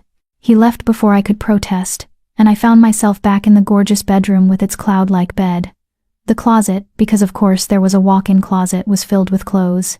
Not fancy ceremonial dresses, but practical, comfortable things. Jeans that actually fit, soft sweaters, sturdy boots. Everything in my size, everything in colors I actually liked. Someone had paid attention, had cared enough to get it right. I dressed in jeans and a deep green sweater that made my gray eyes look almost silver, brushed my hair, and stared at myself in the mirror. The girl looking back didn't look like a victim, didn't look broken or defeated. She looked like someone who'd survived, who was still standing, like someone who might, someday, be strong. Not yet, I told my reflection, but maybe soon. When I emerged, Damien was waiting in the hallway, and the way his eyes lit up when he saw me made something warm bloom in my chest. Beautiful, he said simply. It's just jeans. I wasn't talking about the clothes. And just like that, I was blushing like a teenager. He led me outside, through gardens that looked like they belonged in a fairy tale. And I felt it, the pull of the earth, the whisper of wild things, the sense of something waiting just beneath my skin. My wolf, trapped but there, patient, strong. I can feel her, I whispered. Damien's hand found mine. Good. Hold on to that feeling. Let it remind you what they tried to take from you. What they failed to take from you. What if I'm not strong enough? When I shift, what if my wolf is weak? What if… Kira. He stopped walking and turned to face me fully. Do you know what suppressants do to wolves who are actually weak? They simply prevent the shift. The wolf never emerges at all. His silver eyes bored into mine. But your wolf? She's been fighting the drugs for years. Fighting to break free. Fighting to protect you. That's not weakness. That's strength beyond measure. How do you know? Because I can feel her too. Through the bond. And she's magnificent. Magnificent. The word settled into my chest like a promise. Maybe I wasn't broken after all. Maybe I never was. Chapter 5. The Wolf Within.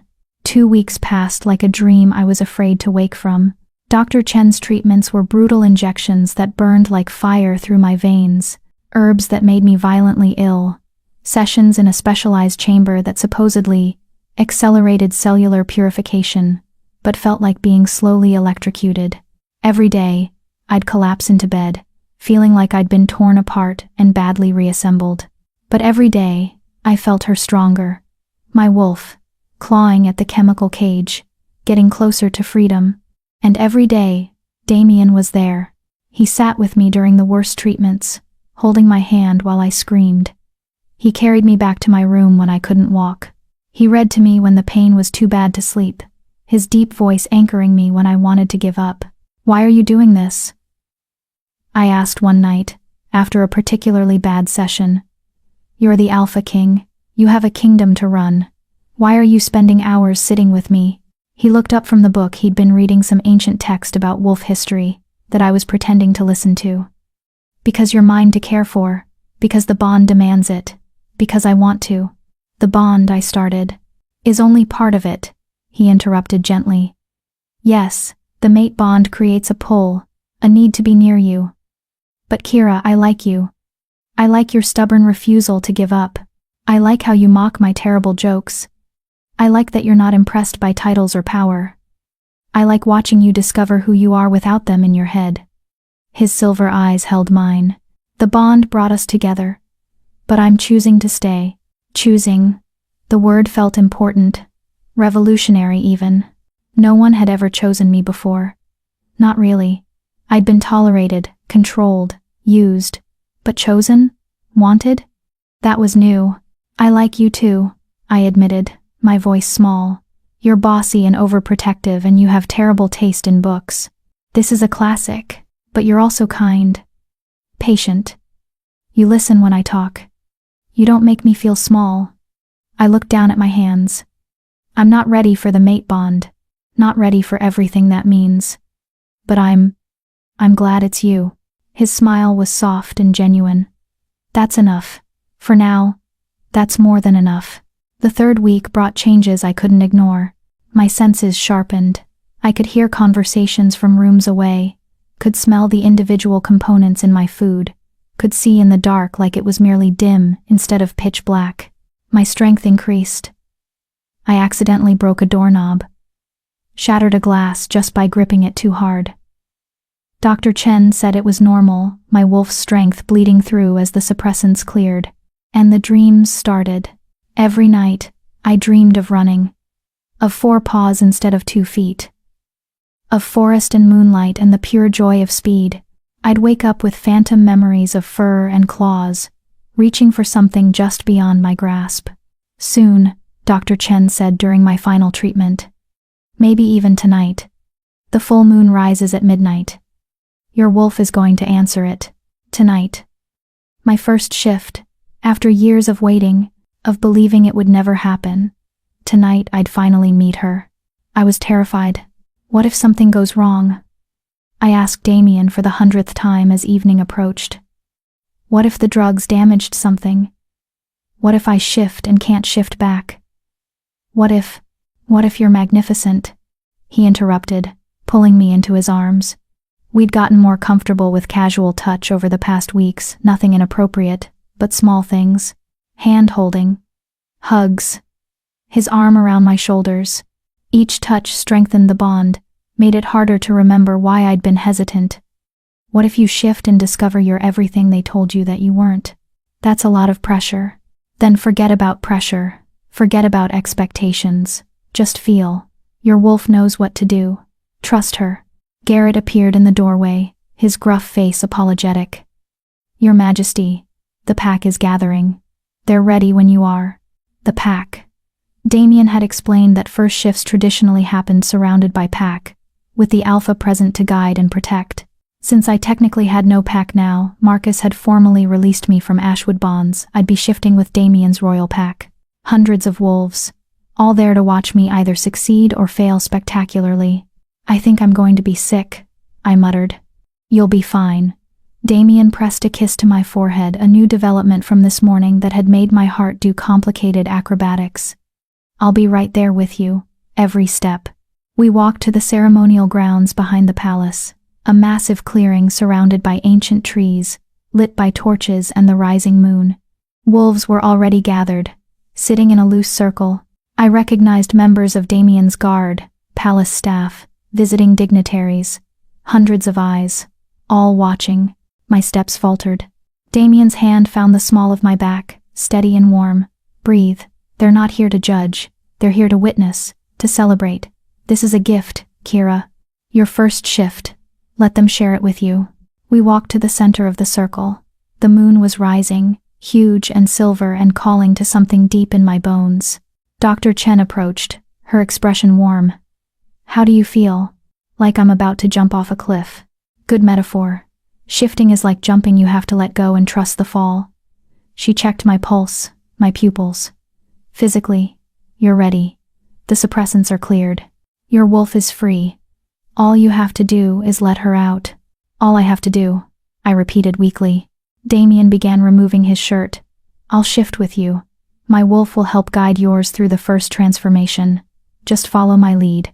He stripped efficiently. I tried very hard not to stare and failed. And then his shift began. I'd seen it before, but it still took my breath away. The silver light, the fluid change from man to massive black wolf with glowing eyes. He was beautiful and terrifying in equal measure. His wolf padded toward me, enormous head level with my chest, and huffed softly. An encouraging sound. I closed my eyes and reached inside myself, looking for the presence I'd been feeling for weeks. There. A pulse of wild energy, coiled and ready. My wolf. Hello. I thought. The response was immediate. A flood of emotion, joy, rage, relief, determination. She'd been waiting so long, fighting so hard, and now, finally, she was free. Show me, I thought. Show me who we are. The shift began. Pain. Moon goddess, the pain. Every bone in my body, breaking and reforming. Muscles tearing and rebuilding. Skin stretching, fur erupting. My scream became a howl halfway through, but under the pain was something else. Power, strength, rightness. The world tilted, changed. I fell forward, except I didn't fall. I landed on 4 paws. My vision sharpened into hyperclarity, showing me colors I'd never seen. Scents exploded around me, earth and wolf, and pack, and mate. Mate. Damien's wolf was right there, steady and strong, his silver eyes holding mine. I looked down at my paws. White. Pure white fur covering powerful legs. I twisted, trying to see myself a flash of white tail, the sense of size and strength.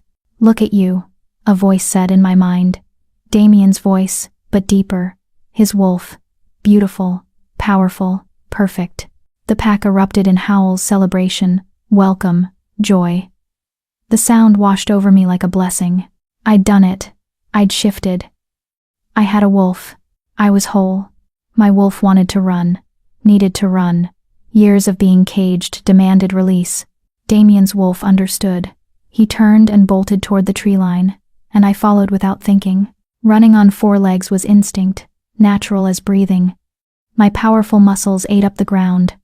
The forest blurred past. Wind in my fur, earth under my paws, the moon lighting my path. Free. I was finally, beautifully free. Damien's wolf ran beside me, matching my pace, guiding me through the territory. Other wolves joined us, his guards, his pack, until we were a river of fur and power flowing through the moonlit forest. This was what I'd been missing. This connection, this wildness, this belonging. We ran for what felt like hours, the pack flowing around us like a living tide. I'd never felt so alive, so powerful, so right. Every stride was joy. Every breath was freedom. Eventually, we slowed to a stop in a moonlit clearing beside a silver lake. The water reflected the full moon perfectly, creating two moons, one above, one below. Damien shifted back to human form. I tried to follow. Nothing happened. I focused, reaching for that human shape, but my wolf wasn't ready to let go yet. Panicked, I tried harder. My wolf dug in, refusing. Easy. Damien's voice in my mind, calm and soothing.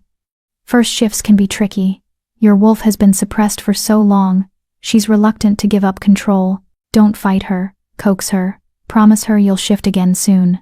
I stopped fighting and started negotiating with myself, which felt insane, but it worked.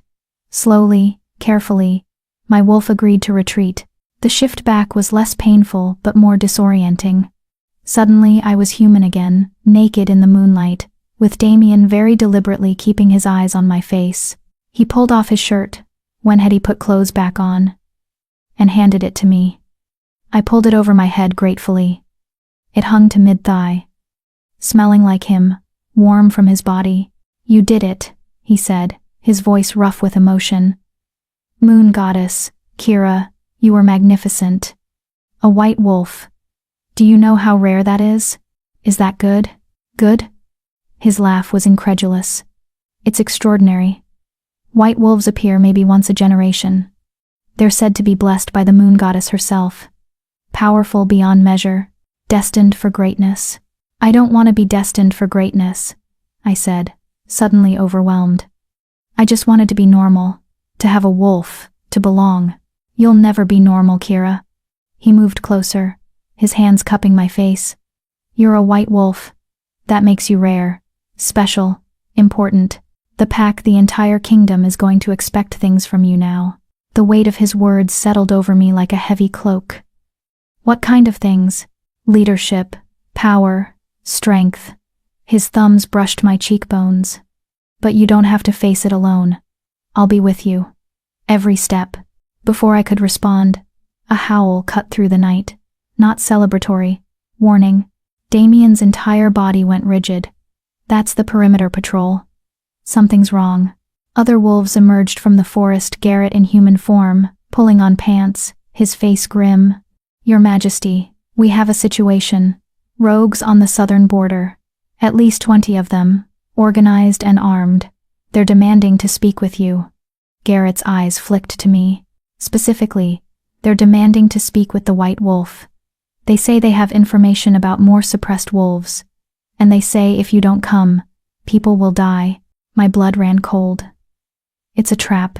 Probably, Damien agreed, his expression hardening into something dangerous. But if there's even a chance they're telling the truth, if there are more wolves being suppressed, we have to go. I finished. Not we. Me. His voice carried alpha command. You just had your first shift. You can barely control your wolf yet. You're not ready for combat.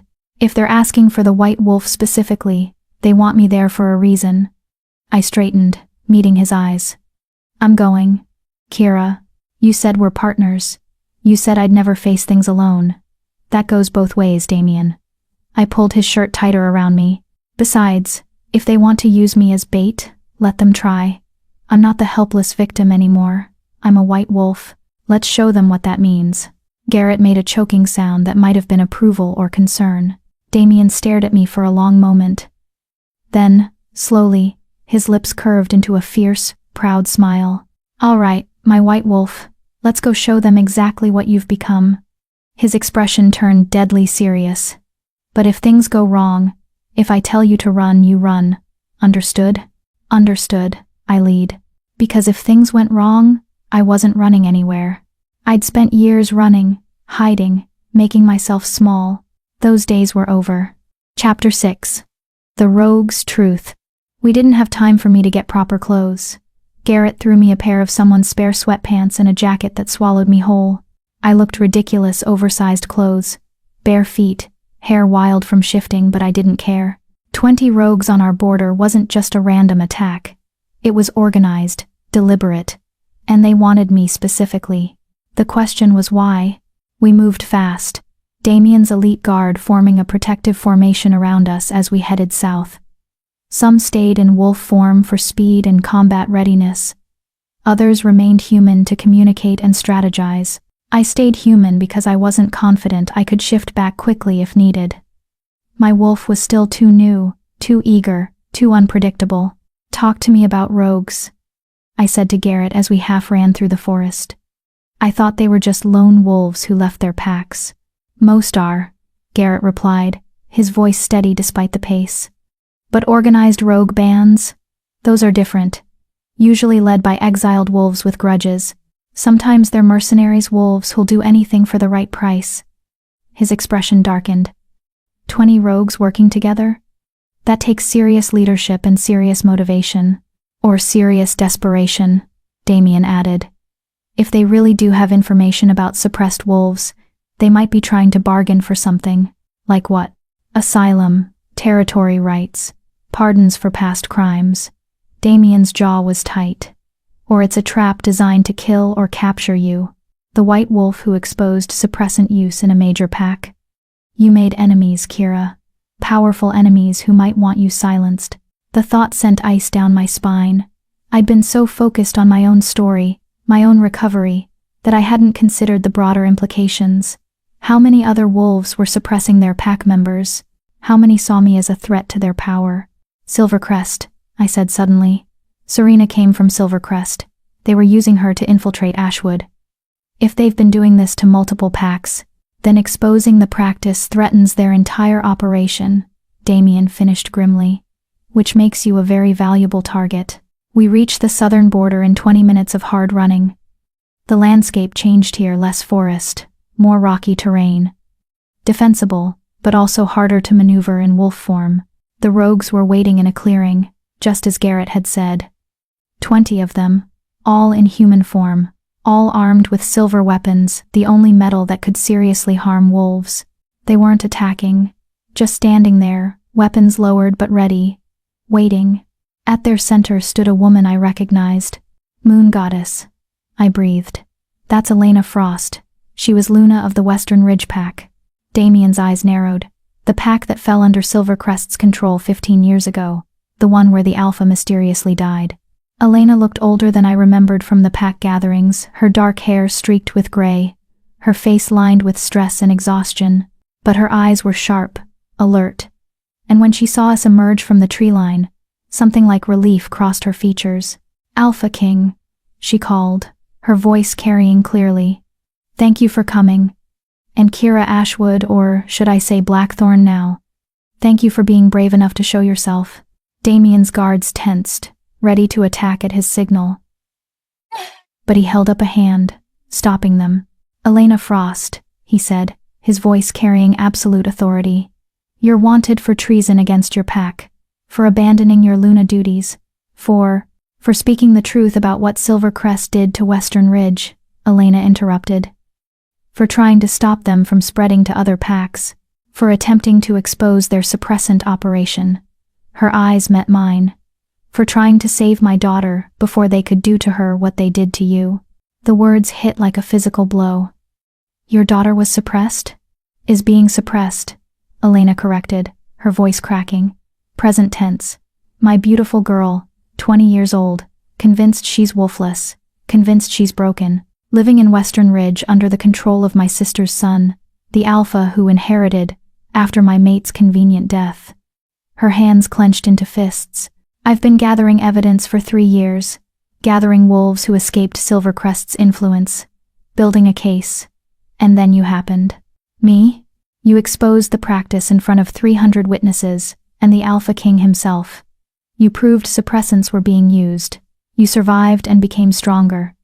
Elena's eyes shone with unshed tears. "You gave us hope, proof that speaking out was possible, that justice might actually happen.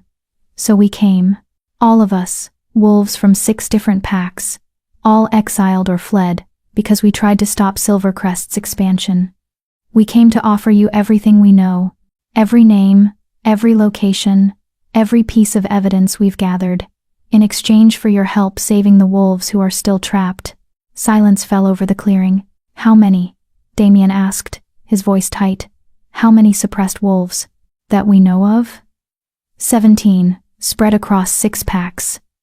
Elena pulled a folder from her jacket, actual paper documents, carefully compiled, but we suspect more. Silvercrest has been doing this for at least 20 years, maybe longer.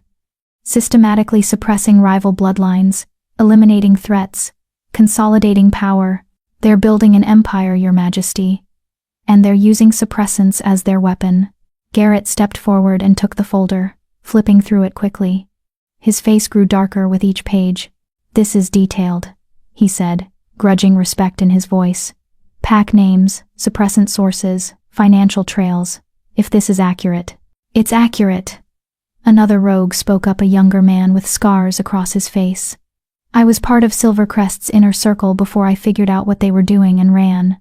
I helped administer the drugs. I have names, dates, everything. His voice shook with shame. I didn't know what I was doing at first. They told me it was medicine, supplements.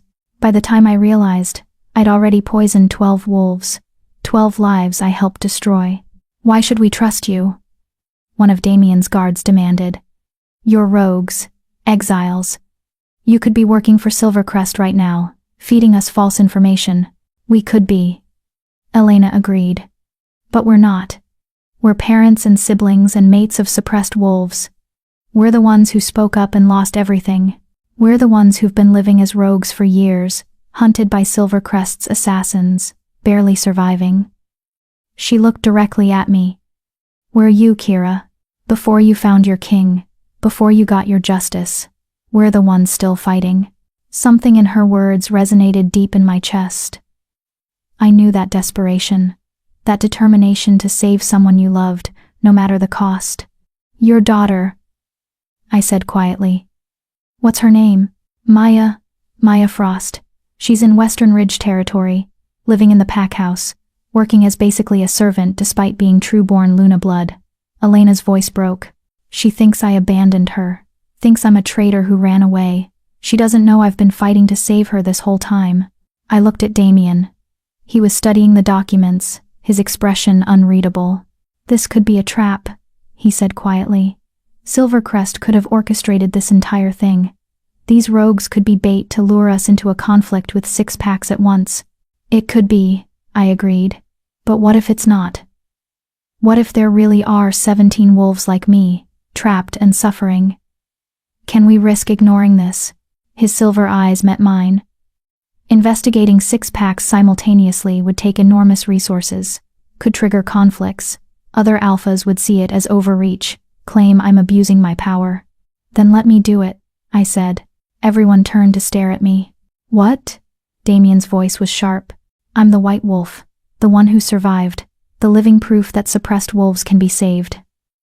I stepped forward, closer to Elena and her rogues. Let me be the face of this investigation. Not the Alpha King flexing his authority, but a survivor helping other survivors. It's harder to argue with that.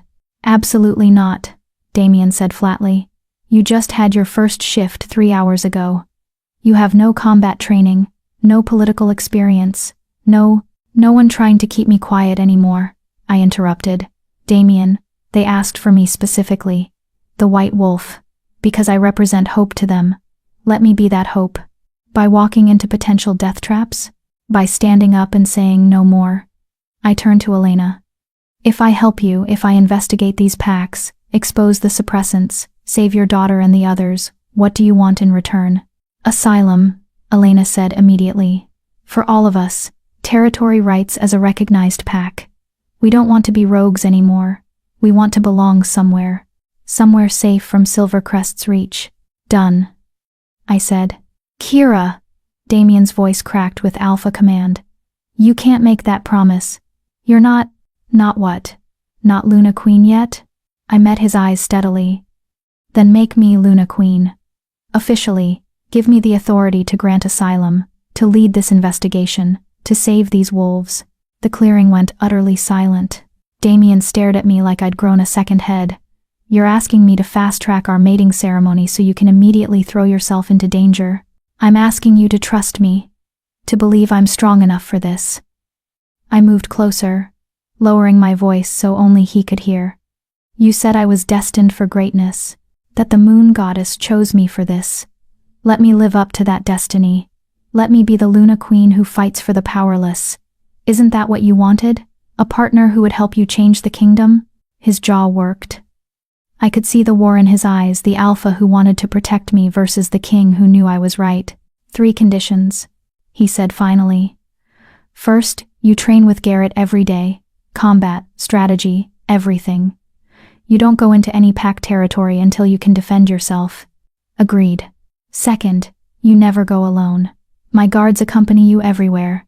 If they say it's too dangerous, you listen. Agreed. Third, his hand cupped my face, his thumb brushing my cheek. You accept the mate bond fully. No more hesitation. Because if you're going to be Luna Queen, if you're going to put yourself in danger for this cause, I need to know you're completely mine. That the bond is strong enough to keep you safe. That if something happens, I can find you anywhere. The weight of what he was asking settled over me. Full mate bond acceptance meant complete connection. Our wolves would be permanently linked, our lives intertwined. I'd feel his emotions, he'd feel mine. We'd be truly, irrevocably mated. It was everything I'd been afraid of. It was also exactly what I needed. Yes, I said. To all of it. His kiss was claiming, possessive, fierce. When we broke apart, I could feel something shifting in my chest, the bond strengthening, solidifying. He turned to Elena and the rogues. You have your deal, asylum for information and cooperation. But if you betray us, if this is a Silvercrest trap, there will be no mercy. Understood? Understood, Your Majesty. Elena bowed her head in respect. Thank you. Moon Goddess, thank you. Don't thank me, Damien said. Thank her. He nodded toward me. She's the one who just became your champion. Elena's eyes met mine, shining with tears. The white wolf who saves the broken ones. That's what they're going to call you, you know. The Luna Queen who remembers what it was like to be nothing.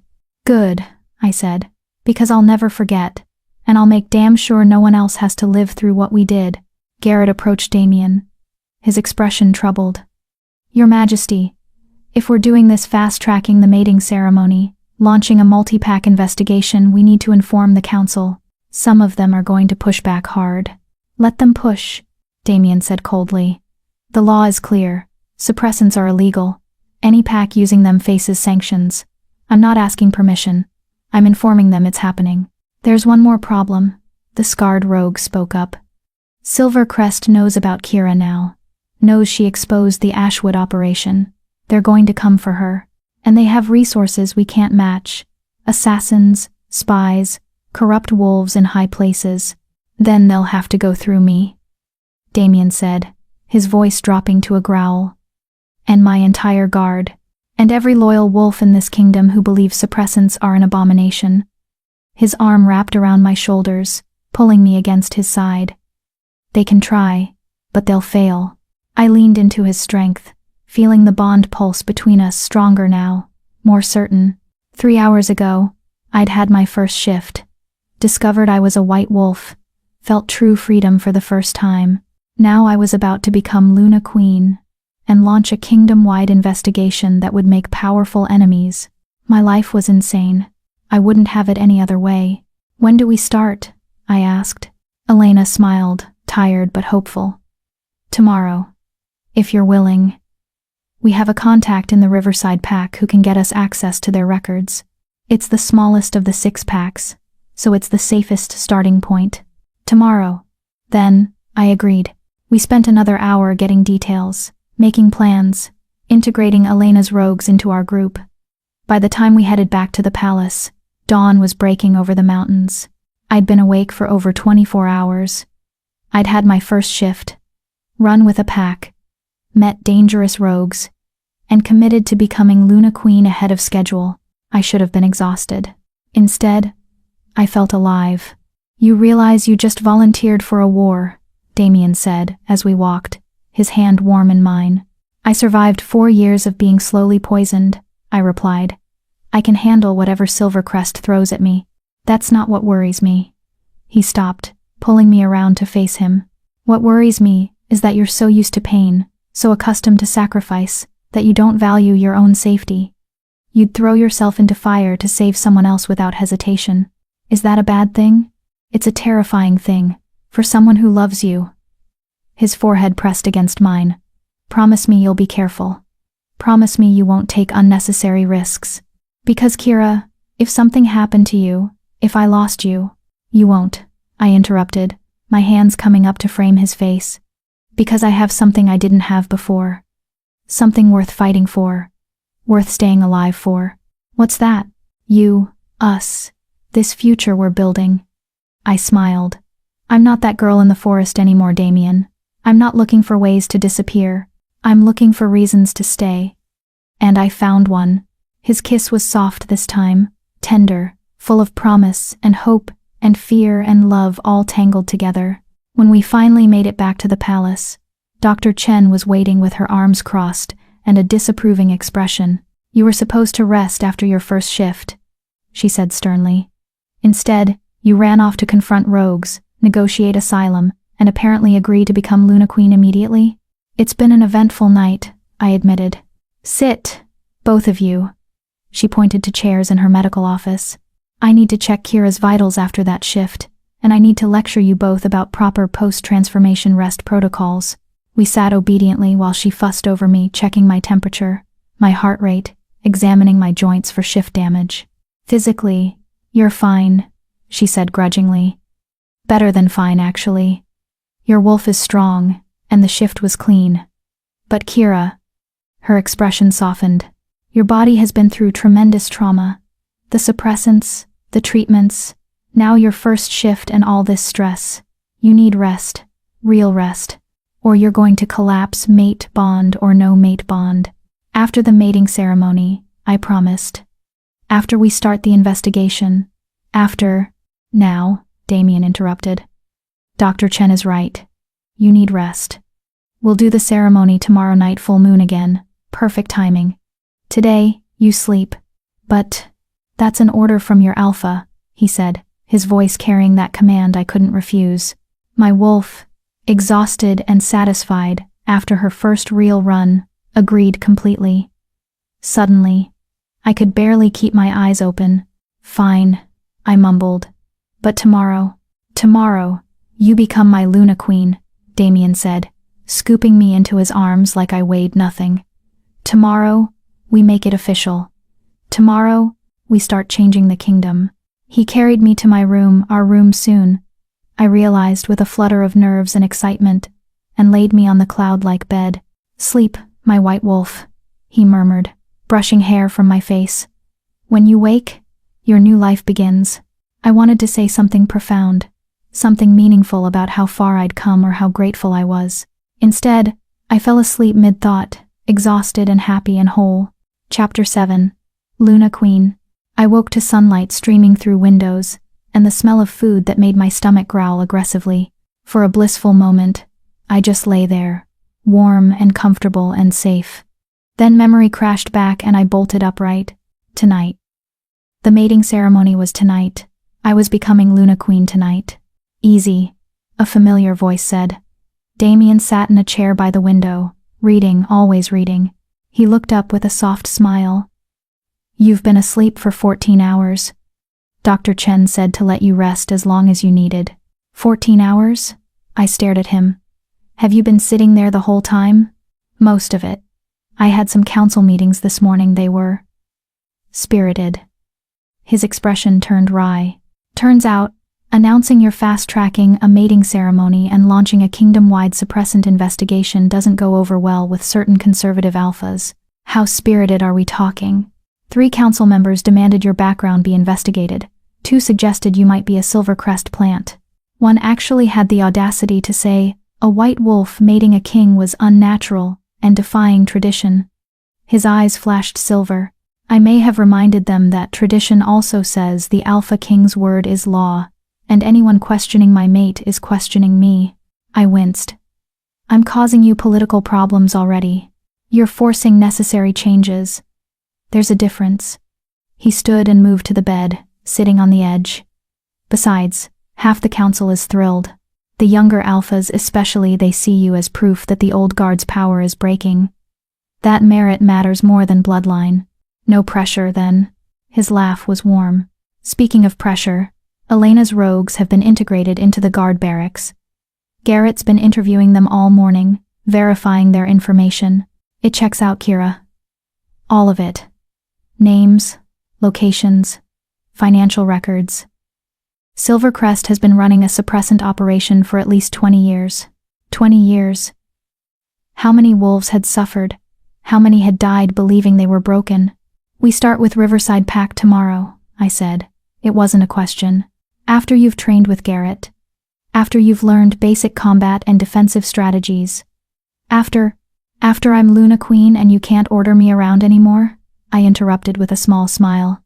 Being Luna Queen doesn't mean I stop worrying about you. His hand cupped my face. If anything, it makes it worse. Because now you have official authority to throw yourself into danger. Good thing you'll be there to pull me out. Always. He leaned in and kissed me, soft and sweet. When he pulled back, his expression turned more serious. The ceremony is at midnight. Full moon, traditional timing. The council will attend, along with every alpha in the region, and most of the royal pack. It's going to be formal, public, and political. Sounds terrifying. It is, but you've faced worse. He stood, offering his hand. Come on. You need to eat. And then you have appointments. Appointments. Luna Queen preparation, dress fitting, etiquette briefing, ceremony rehearsal. At my expression, he laughed. Did you think you'd just show up and wing it? I was hoping? Not a chance. You're about to become the second most powerful wolf in the kingdom. There are protocols. The next hours were a whirlwind of activity that made my head spin. First was breakfast, a massive meal that I devoured while Garrett briefed me on basic self-defense concepts. We'll start real training tomorrow, he said. But tonight, I need you to know 3 things. How to break a hold, how to dodge, and how to use your claws if shifted. He demonstrated on a very patient guard, while I ate pastries and tried to memorize the movements. Next was the dress fitting. A team of seamstresses had created something that made me actually gasp when I saw it. The dress was white, of course, but not the heavy, traditional style I expected. It was lighter, more modern, with intricate silver embroidery that caught the light like moonbeams.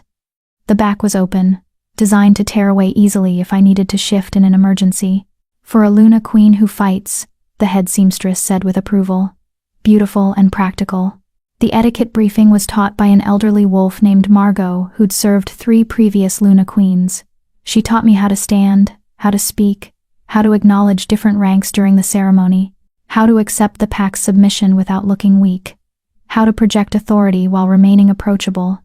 You're the white wolf, she said, adjusting my posture. You represent hope and change. But you're also Luna Queen.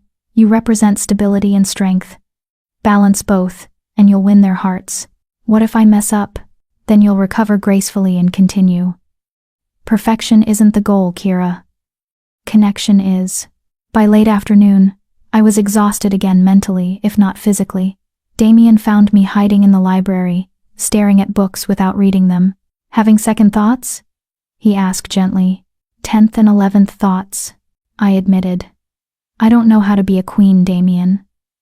I barely know how to be a regular wolf. What if I'm terrible at this? What if I let everyone down? He settled beside me, pulling me against his side. Want to know a secret? Always. I was terrified my entire first year as Alpha King, made mistakes constantly, trusted the wrong wolves, pushed too hard on some reforms, not hard enough on others. Nearly started 2 wars by accident. His voice was rueful. Being a good leader isn't about knowing everything. It's about caring enough to learn, being brave enough to try, and humble enough to admit when you're wrong. That's a lot of pressure. Yes, but you don't carry it alone. He tilted my face up to his. You have me. You have Garrett and Dr. Chen and Elena's rogues who believe in you. You have a kingdom full of wolves who've heard your story and see you as proof that things can change. You're not alone in this, Kira. Not alone. The words settled something anxious in my chest. Okay, I said. I can do this. I will do this. That's my Luna Queen. The hours until midnight passed too quickly. I bathed in water scented with moonflowers, trying to calm my racing heart. The seamstresses returned to help me into the dress, arranging my dark hair into something elegant but simple. When I looked in the mirror, I barely recognized myself. The girl looking back was powerful, confident, beautiful in a way that had nothing to do with perfection and everything to do with strength earned through suffering. You look like a queen, one of the seamstresses said softly. Maybe. Or maybe I just look like someone finally learning to stand up straight instead of making herself small. Margot came to escort me to the ceremonial grounds. As we walked through the palace, wolves stopped and stared. Some bowed. Others smiled. A few looked skeptical or hostile, the ones who didn't want change, who preferred the old ways. I lifted my chin and kept walking. The ceremonial grounds had been transformed. Thousands of white flowers created a path to the center of the clearing. Torches burned silver, special flames treated with something that made them glow like moonlight, and wolves, hundreds of them, formed a massive circle, all facing the center where Damien waited. He wore formal black, embroidered with silver, his dark hair swept back, those silver eyes glowing in the torchlight. He looked like every fantasy of a powerful alpha king come to life, and he was looking at me like I was the only wolf in the world. The crowd parted as I walked the flower-lined path. I heard whispers, some admiring, some skeptical, some awed. The white wolf. She's so young. Can she really lead? Look at how the king watches her. I reached the center, and Damien extended his hand. I took it, and that electric pulse of the mate bond surged between us. Elder Thomas stepped forward, ancient and dignified, carrying the ceremonial staff that marked official pack business. Wolves of the Northern Kingdom, his voice carried across the clearing. We gather under the full moon to witness the completion of a mate bond and the coronation of a Luna Queen.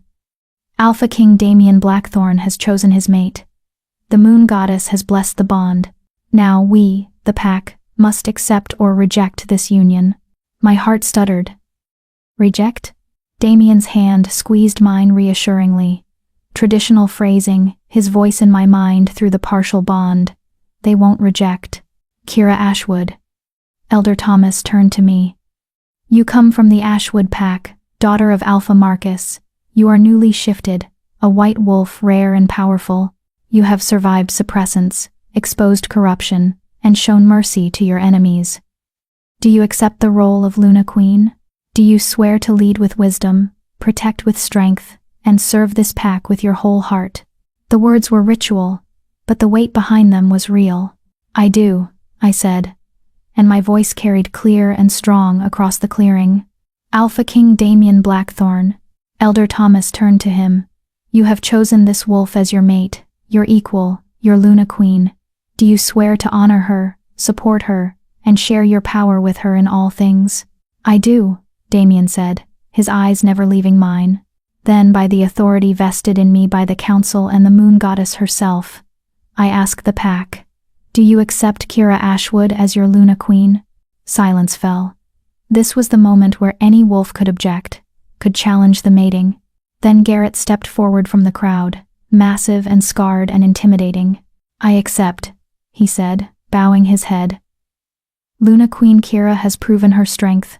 She'll have my loyalty and my life if she needs it. Dr. Chen stepped forward next. I accept. This Luna Queen understands suffering and survival. She'll fight for the weakest among us. Then Elena and her rogues, stepping forward as a group. We accept. The white wolf gave us hope when we had none. Then, more wolves, stepping forward one by one or in groups, until the entire clearing was a chorus of I accept and Luna Queen and bowed heads showing respect and submission. Not everyone. I saw wolves in the crowd who remained standing, whose faces showed disapproval or anger, the old guard who hated change. But the majority, the overwhelming majority, accepted me. The pack has spoken, Elder Thomas declared. Kira Ashwood, kneel.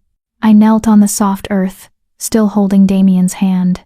Elder Thomas produced a crown, delicate silver, worked to look like moonlight frozen into metal, set with white stones that caught the light. By the power of the Alpha King, by the will of the pack, by the blessing of the moon goddess, I crown you Luna, Queen of the Northern Kingdom. Rise, your majesty, and take your place. He set the crown on my head. It was lighter than I expected, but the weight of what it represented was enormous. I rose, still holding Damien's hand, and turned to face the pack. Hundreds of wolves, all looking at me, waiting. Now comes the bond, Elder Thomas said. The final connection. Alpha King, Luna Queen, complete your mating. Damien turned to me, his hands framing my face. This is it, he said softly.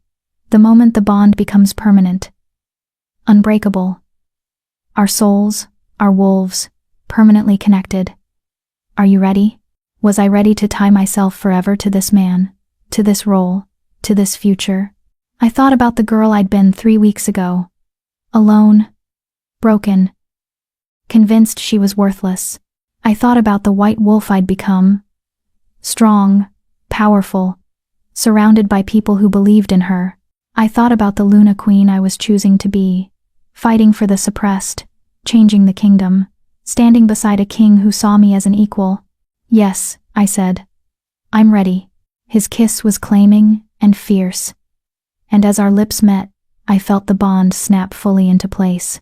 It was like lightning through my entire body, like two incomplete pieces finally joining perfectly. I felt Damien in my chest, in my soul, in every cell. Felt his wolf recognize mine with absolute certainty. Felt our lives intertwining until I couldn't tell where he ended and I began. The mate bond, complete and permanent. Golden light exploded around us, visible manifestation of the completed bond, so bright that wolves had to shield their eyes. When it faded, Damien's forehead was pressed to mine, both of us breathing hard. Mine, he whispered. Ours, I corrected. He laughed, and the pack erupted in howls, celebration, acceptance, joy. I was mated. I was Luna Queen. I was whole. Elder Thomas raised his staff. I present to you, Alpha King Damien Blackthorn and Luna Queen Kira Blackthorn. Let the moon witness their bond and bless their reign. The howls intensified, hundreds of wolves singing to the full moon above. And for the first time in my life, I howled with them, not as an outsider, not as someone pretending to belong, but as their Luna Queen, their white wolf, their leader. The celebration lasted hours. Wolves approached to offer congratulations, formal bows, well wishes. I met alphas from neighboring territories, Luna females who welcomed me into their circle, young wolves who looked at me with awe. And through it all, I felt Damien beside me, not just physically, but through the bond. His pride, his love, his fierce protectiveness, all flowing through our connection. How are you holding up? His voice in my mind, private and warm. Terrified and exhilarated in equal measure, I sent back. Is this normal? Completely. Welcome to leadership. His mental voice carried amusement. Ready to make it real? What do you mean? Instead of answering, he raised his hand, calling for silence. The pack quieted immediately. My queen has something to announce, he said, his voice carrying across the grounds. I shot him a look. He just smiled and gestured for me to speak. Right. Luna Queen now. Time to act like it. I stepped forward, feeling the weight of all those eyes. Thank you for accepting me, I said. I know I'm young. I know I'm inexperienced. I know some of you have doubts. I let my gaze travel across the crowd, meeting eyes. But I promise you this. I will never forget what it feels like to be powerless, to be dismissed, to be told you're worthless.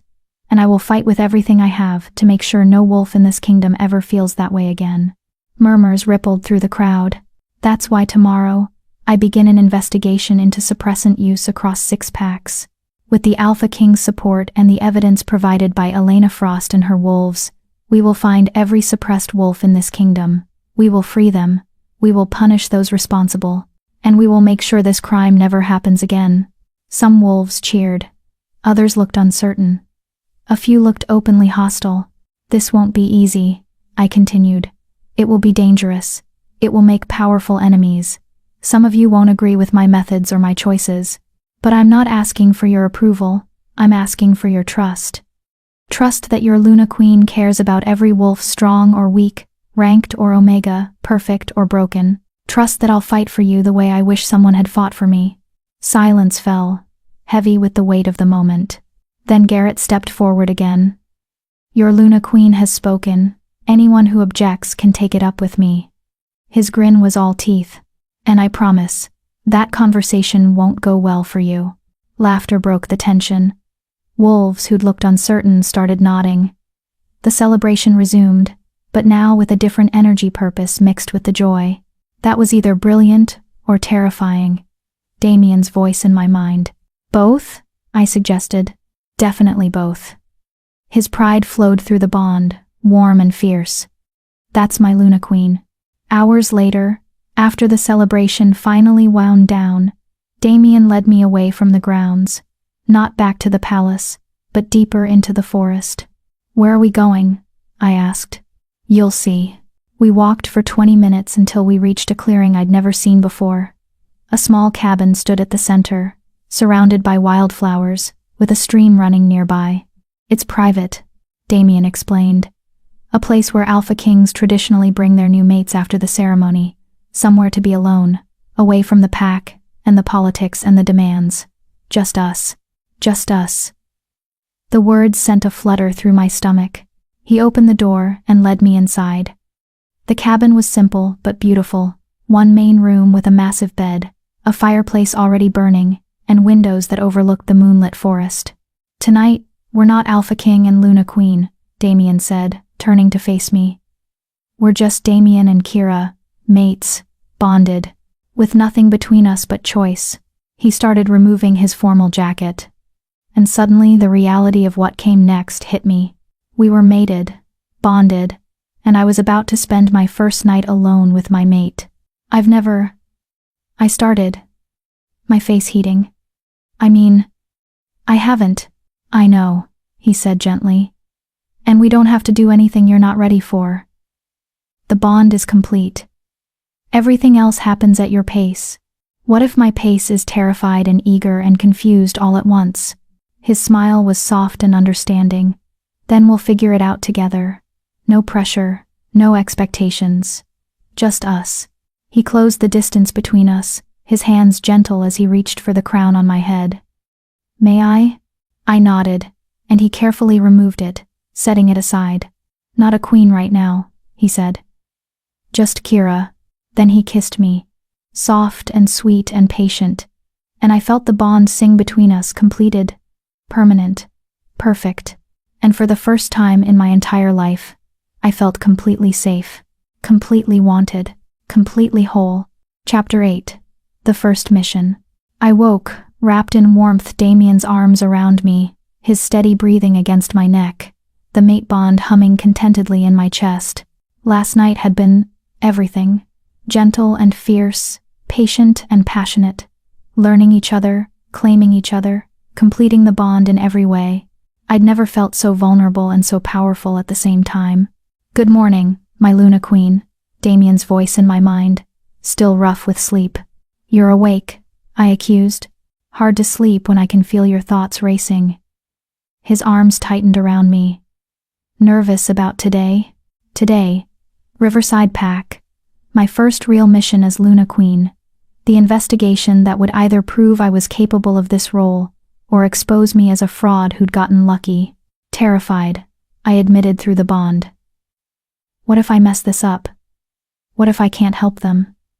What if... His lips pressed against my shoulder, silencing the spiral of doubts. You're going to be brilliant, and you won't be alone. I'll be there. Garrett will be there. Elena knows the territory. We're a team, Kira.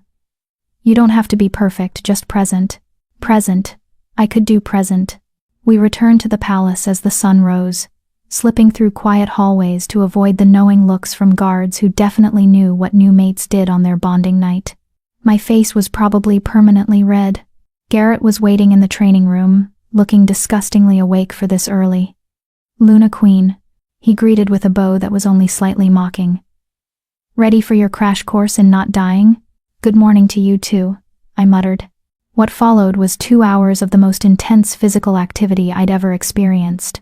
Garrett taught me how to block, dodge, strike, vulnerable points, how to use my smaller size as an advantage, how to shift quickly in an emergency, which I failed at repeatedly. My wolf still too new, too unpredictable. You're thinking too much, Garrett said, after my 5th failed attempt.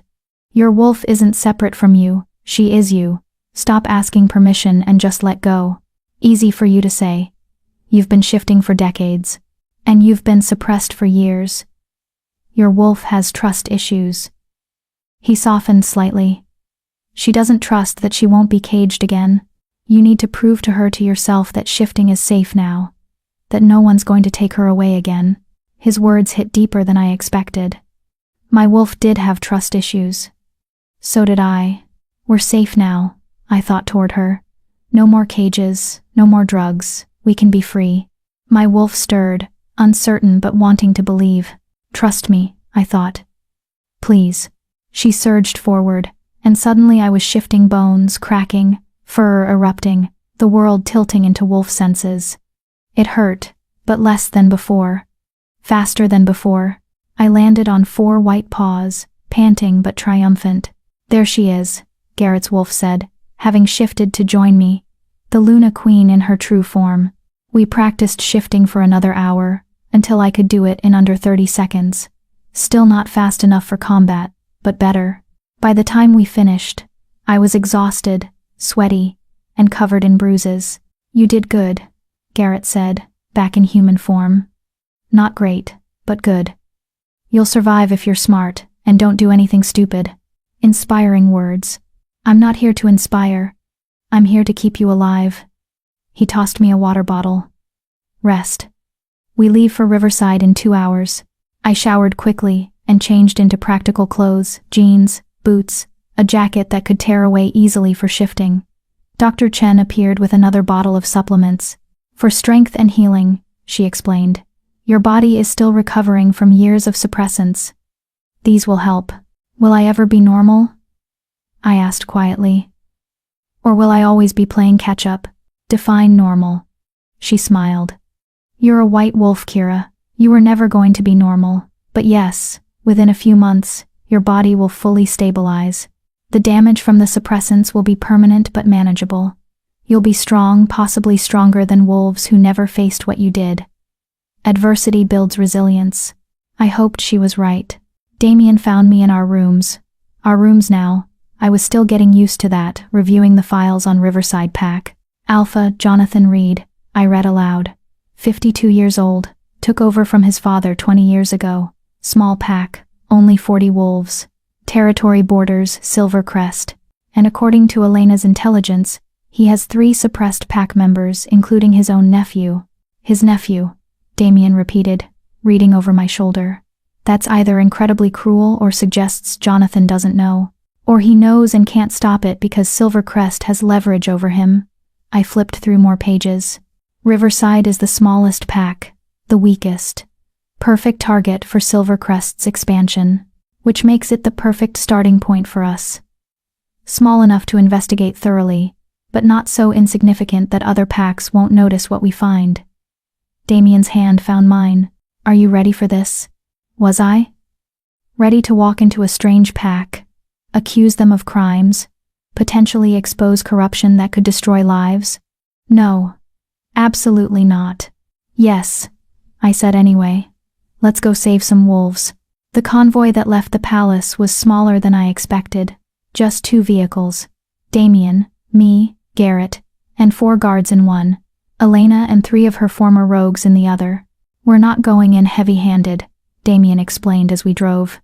This is a Luna Queen's mission, not a military operation. We investigate, gather evidence, offer help. If Jonathan cooperates, this goes smoothly. If he doesn't, his expression hardened. Then we escalate. Riverside territory was beautiful rolling hills covered in forests, with a river running through the center that gave the pack its name. Their pack house was modest compared to the palace, but well maintained. A sign of a pack that took pride in what they had, even if it wasn't much. Alpha Jonathan was waiting outside as we pulled up. He was tall and lean, with gray threading through his brown hair and eyes that looked perpetually worried. He bowed immediately when he saw Damien. "Your Majesty, Luna Queen, you honor my pack with your presence." His voice shook slightly. He was nervous. Terrified. Actually, good. That meant he knew why we were here. "Alpha, Jonathan," Damien greeted formally. "Thank you for receiving us on short notice. May we speak privately?" "Of course. Please come inside." We were led to his office, a comfortable room, lined with books and pack records. Jonathan's hands shook as he poured tea. "I know why you're here," he said before Damien could speak. "Elena Frost sent word. She said you were investigating suppressants." He set down the teapot before he could drop it. "I want you to know I didn't start this. Silvercrest did. My father did. By the time I became Alpha, it was already happening, and they had leverage." "Jonathan," Damien's voice cut through the man's rambling. "Slow down. Tell us everything. From the beginning." Jonathan sank into his chair like his strings had been cut. 20 years ago, my father was Alpha. Silvercrest wanted access to our river.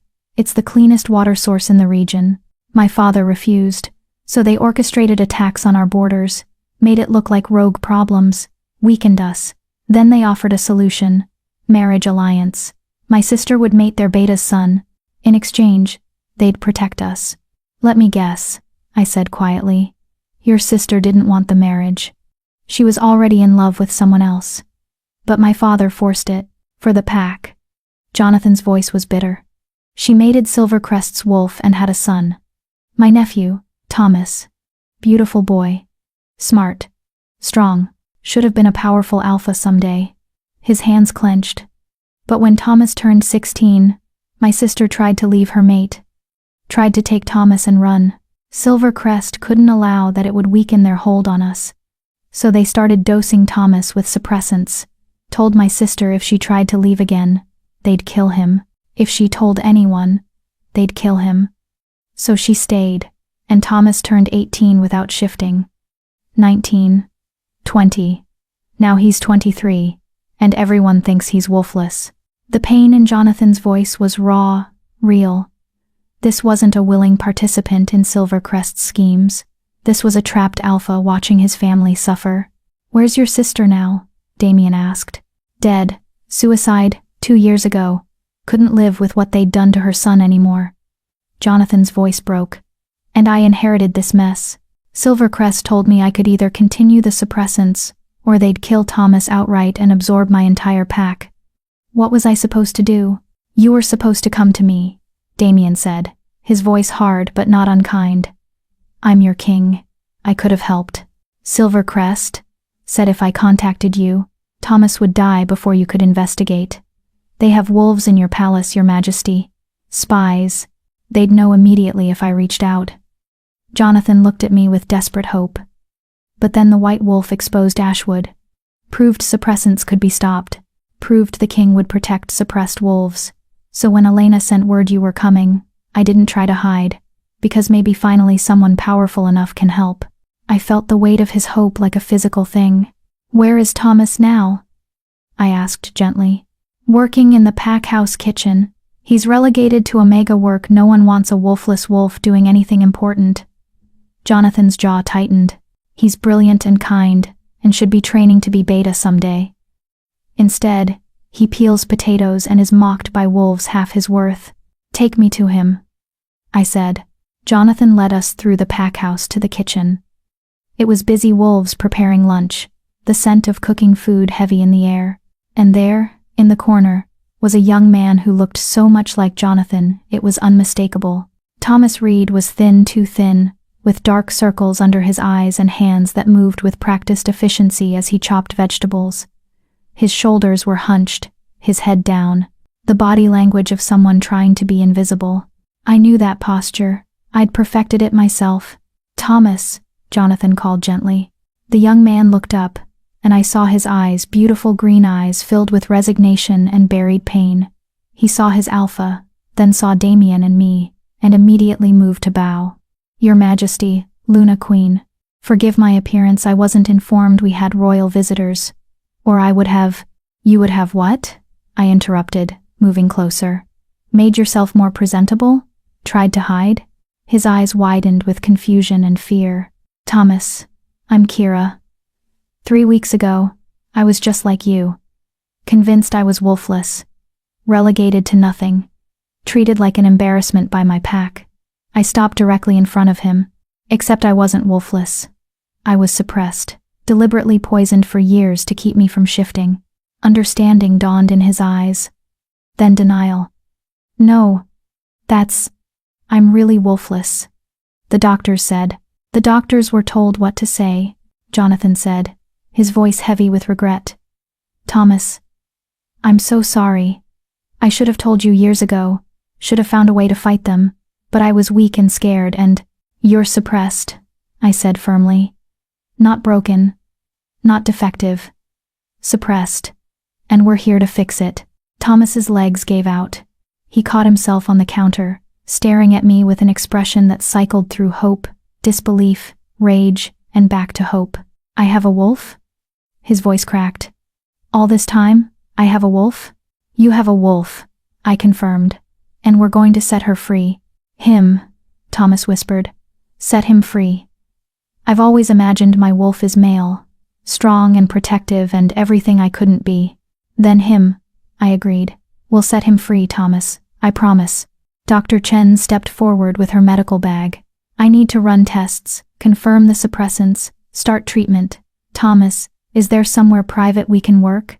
Jonathan immediately offered a room, and we moved as a group. Thomas, Dr. Chen, Jonathan, Elena, and me. Damien and Garrett stayed behind to question other pack members, gathering evidence about Silvercrest's operation. Dr. Chen drew blood, while Thomas sat rigid with tension. The tests will take an hour to process, but based on symptoms, delayed shift, chronic fatigue, omega-level strength, despite alpha bloodline, I'm confident we'll find high suppressant levels. How long until I can shift? Thomas asked, his voice desperate. Days? Weeks? With intensive treatment? 2 to 3 weeks.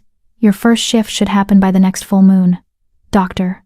Chen's expression was kind. I know that feels like forever. But Thomas, you've waited years, a few more weeks to do this safely. Is worth it, he finished, nodding rapidly. Yes. Okay. What do I do? While Dr. Chen started the first treatment, Elena pulled me aside. There are 2 more suppressed wolves in this pack, she said quietly. Female, both in their 20s. One is the daughter of Silvercrest's spy, here she's being suppressed so her mother stays loyal. The other is a widow whose mate died fighting Silvercrest wolves. They're suppressing her, so she can't challenge their authority. Where are they? I'll take you. We found the first woman, Rachel, working in the pack's garden. She looked up as we approached, and immediately her expression shuddered. Fear, instantly controlled. Luna Queen, she said carefully. How can I help you? By telling me the truth. I sat on the garden wall, deliberately casual. Your mother works for Silvercrest. They're suppressing you to keep her in line. When did it start? Rachel's carefully blank expression cracked. How did you? I know because I lived it. Different details, same crime. I met her eyes. We're here to help, Rachel. To stop the suppressants, to free your wolf. But I need you to trust me. She stared at me for a long moment. Then her shoulders sagged. I'm 26. I should have shifted 8 years ago. But Silvercrest told her if she didn't spy for them, they'd kill me. So she spies, and they dose my food. And I pretend I don't know what's happening because, if I cause problems, they'll kill us both. Not anymore, I said firmly. As of right now, you're under Luna Queen protection. Anyone who touches you answers to me. My mother will also be protected. Silvercrest's reign of terror ends here, Rachel. Today. We found the second woman, Margaret, in the packhouse library. She was older, maybe 30, with the quiet strength of someone who'd survived tremendous loss. She knew why we were there before we spoke. Thomas already told me, she said quietly. Mind-linked while you were examining him, the wolfless boy who finally learned he's not broken. Her smile was sad. I'm suppressed too. Have been for 3 years, since my mate died fighting Silvercrest's wolves. They claimed it was an accident during training, but he was investigating their activities, getting too close to the truth, so they killed him and started dosing me so I couldn't challenge their version of events. Why didn't you leave? Elena asked gently. And go where? I'm a widowed, wolfless Omega. No pack would take me. At least here, I have shelter and work. Margaret's voice was matter of fact, without self-pity. It's not much of a life, but it's survival. You deserve more than survival, I said. You deserve justice, freedom, the chance to meet your wolf. I stopped believing in deserving things years ago. But her eyes shone with desperate hope. Is it really possible? Can you actually fix this? Yes, I said. I'm living proof. And you will be too. By sunset, we had all 3 suppressed wolves under Dr. Chen's care. Blood tests confirmed high levels of suppressants in all cases. Treatment protocols were established. Silvercrest's spy Rachel's mother was questioned by Garrett, and faced with the evidence and promise of protection, confessed everything. Names, dates, financial transactions, supply chains for the suppressants, communication methods with Silvercrest. Everything we needed to build an ironclad case. This is bigger than we thought, Damien said as we reviewed the evidence that evening. Silvercrest isn't just suppressing rivals in packs they control. They're creating a network. Spies, suppressants, leverage. They're building an empire through systematic abuse. How many packs? I asked, based on Rachel's mother's testimony. At least 12, probably more. His expression was grim. This isn't just about 17 suppressed wolves, Kira. This could be dozens. Maybe more. The weight of it settled over me. Dozens of wolves like me, like Thomas, like Rachel and Margaret, living half-lives, convinced they were broken, while someone systematically stole their wolves from them. Then we keep going, I said. One pack at a time, one wolf at a time, until we find them all. This is going to make Silvercrest desperate, Elena warned. They'll fight back, hard. Let them, I said, and felt my white wolf stir in agreement. I'm done being scared of powerful people who hurt the weak. Time they learned what happens when the weak become strong. Damien's hand found mine, the bond pulsing with pride and love and fierce protectiveness. That's my Luna Queen. Our Luna Queen. I corrected through the bond. This isn't just me. It's all of us. We stayed in Riverside for 3 days, long enough to establish security, ensure the suppressed wolves were protected, and set up communication channels so Jonathan could report any Silvercrest retaliation. Thomas's first treatment made him violently ill, just like mine had. I sat with him through the worst of it, holding his hand while he vomited and shook. Does it get easier? He gasped between bouts. No, I said honestly, but it gets worth it. When you shift for the first time, when you meet your wolf, when you feel that freedom, all of this becomes worth it. Tell me about it, he begged. Your first shift. What was it like? So I did. I told him about the pain and the power, about running under the full moon with Damien's wolf beside me, about the joy of finally being whole. That's going to be me, he said, his voice full of wonder despite his pain. In 3 weeks, that's going to be me. Yes, I promised. That's going to be you. On our last morning in Riverside, Jonathan gathered his pack to make an announcement. Silvercrest's control over us ends today, he declared, his voice stronger than I'd heard it. We've been living in fear for 20 years, letting them dictate our choices, hurt our packmates, steal our wolves, no more. As of this moment, Riverside Pack stands with the Alpha King and Luna Queen. We stand against suppressants. We stand for freedom. The pack erupted in howls, some celebratory, some uncertain, but all loud, all together. Rachel approached me as we were preparing to leave. Thank you, she said simply. For seeing us. For caring. For fighting. Thank you for trusting me, I replied. For being brave enough to tell the truth. You made it safe to tell the truth. That's the gift. She hesitated, then added, they're going to come for you, you know, Silvercrest. They can't let you continue exposing their operation. You're too dangerous to them. I know. And you're going anyway. Every single day until this is over. Her smile was fierce and approving. Then I'm glad you're our Luna Queen. The kingdom needs someone too stubborn to quit. As we drove away from Riverside territory, I watched through the rear window until the pack house disappeared from view. 1 pack investigated. 3 suppressed wolves found and being treated. Silvercrest's operation partially exposed, and at least 11 more packs to go. You're quiet, Damien observed. I'm thinking about how many wolves we haven't found yet. How many are still suffering because they don't know we're coming. I turned to face him. We need to move faster. Find them all before Silvercrest can cover their tracks or hurt more people. Agreed.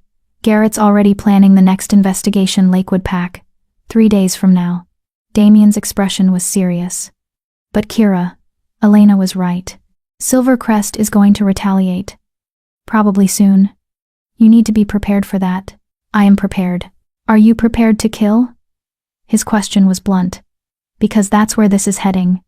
When Silvercrest comes for you, and they will, it won't be polite political maneuvering. It'll be assassination attempts, ambushes, violence. You need to be ready to defend yourself with lethal force. I thought about Vanessa and Serena. About how I'd chosen exile over death for them. About mercy and justice, and the difference between the two. If someone tries to kill me, I'll kill them first, I said slowly. Not because I want to, but because I can't help anyone if I'm dead. And there are too many wolves depending on me now to let my hesitation get me killed. Good answer. He squeezed my hand. I don't want you to become someone who kills easily. But I need you to survive. The kingdom needs you to survive. Then I'll survive. I looked down at our joined hands, felt the bond humming between us. I have too much to live for now to let them take it away. His kiss was fierce and claiming, and through the bond, I felt his love and fear and determination all tangled together. We'd saved 3 wolves today, but the war with Silvercrest was just beginning. Chapter 9. Blood and Silver. We didn't make it back to the palace. The attack came on the forest road, 3 miles from the border of royal territory. One moment we were driving in comfortable silence, the next, our convoy screeched to a halt, as trees fell across the road, deliberately cut, not natural. Ambush! Garrett roared, already shifting. Wolves poured from the forest, at least 30 of them, all bearing the silver crescent mark of Silvercrest pack. They moved with military precision, surrounding both vehicles before we could react. Damien's hand shot out, keeping me in my seat. Stay in the vehicle. Bulletproof glass, reinforced frame. You're safer. An explosion cut him off.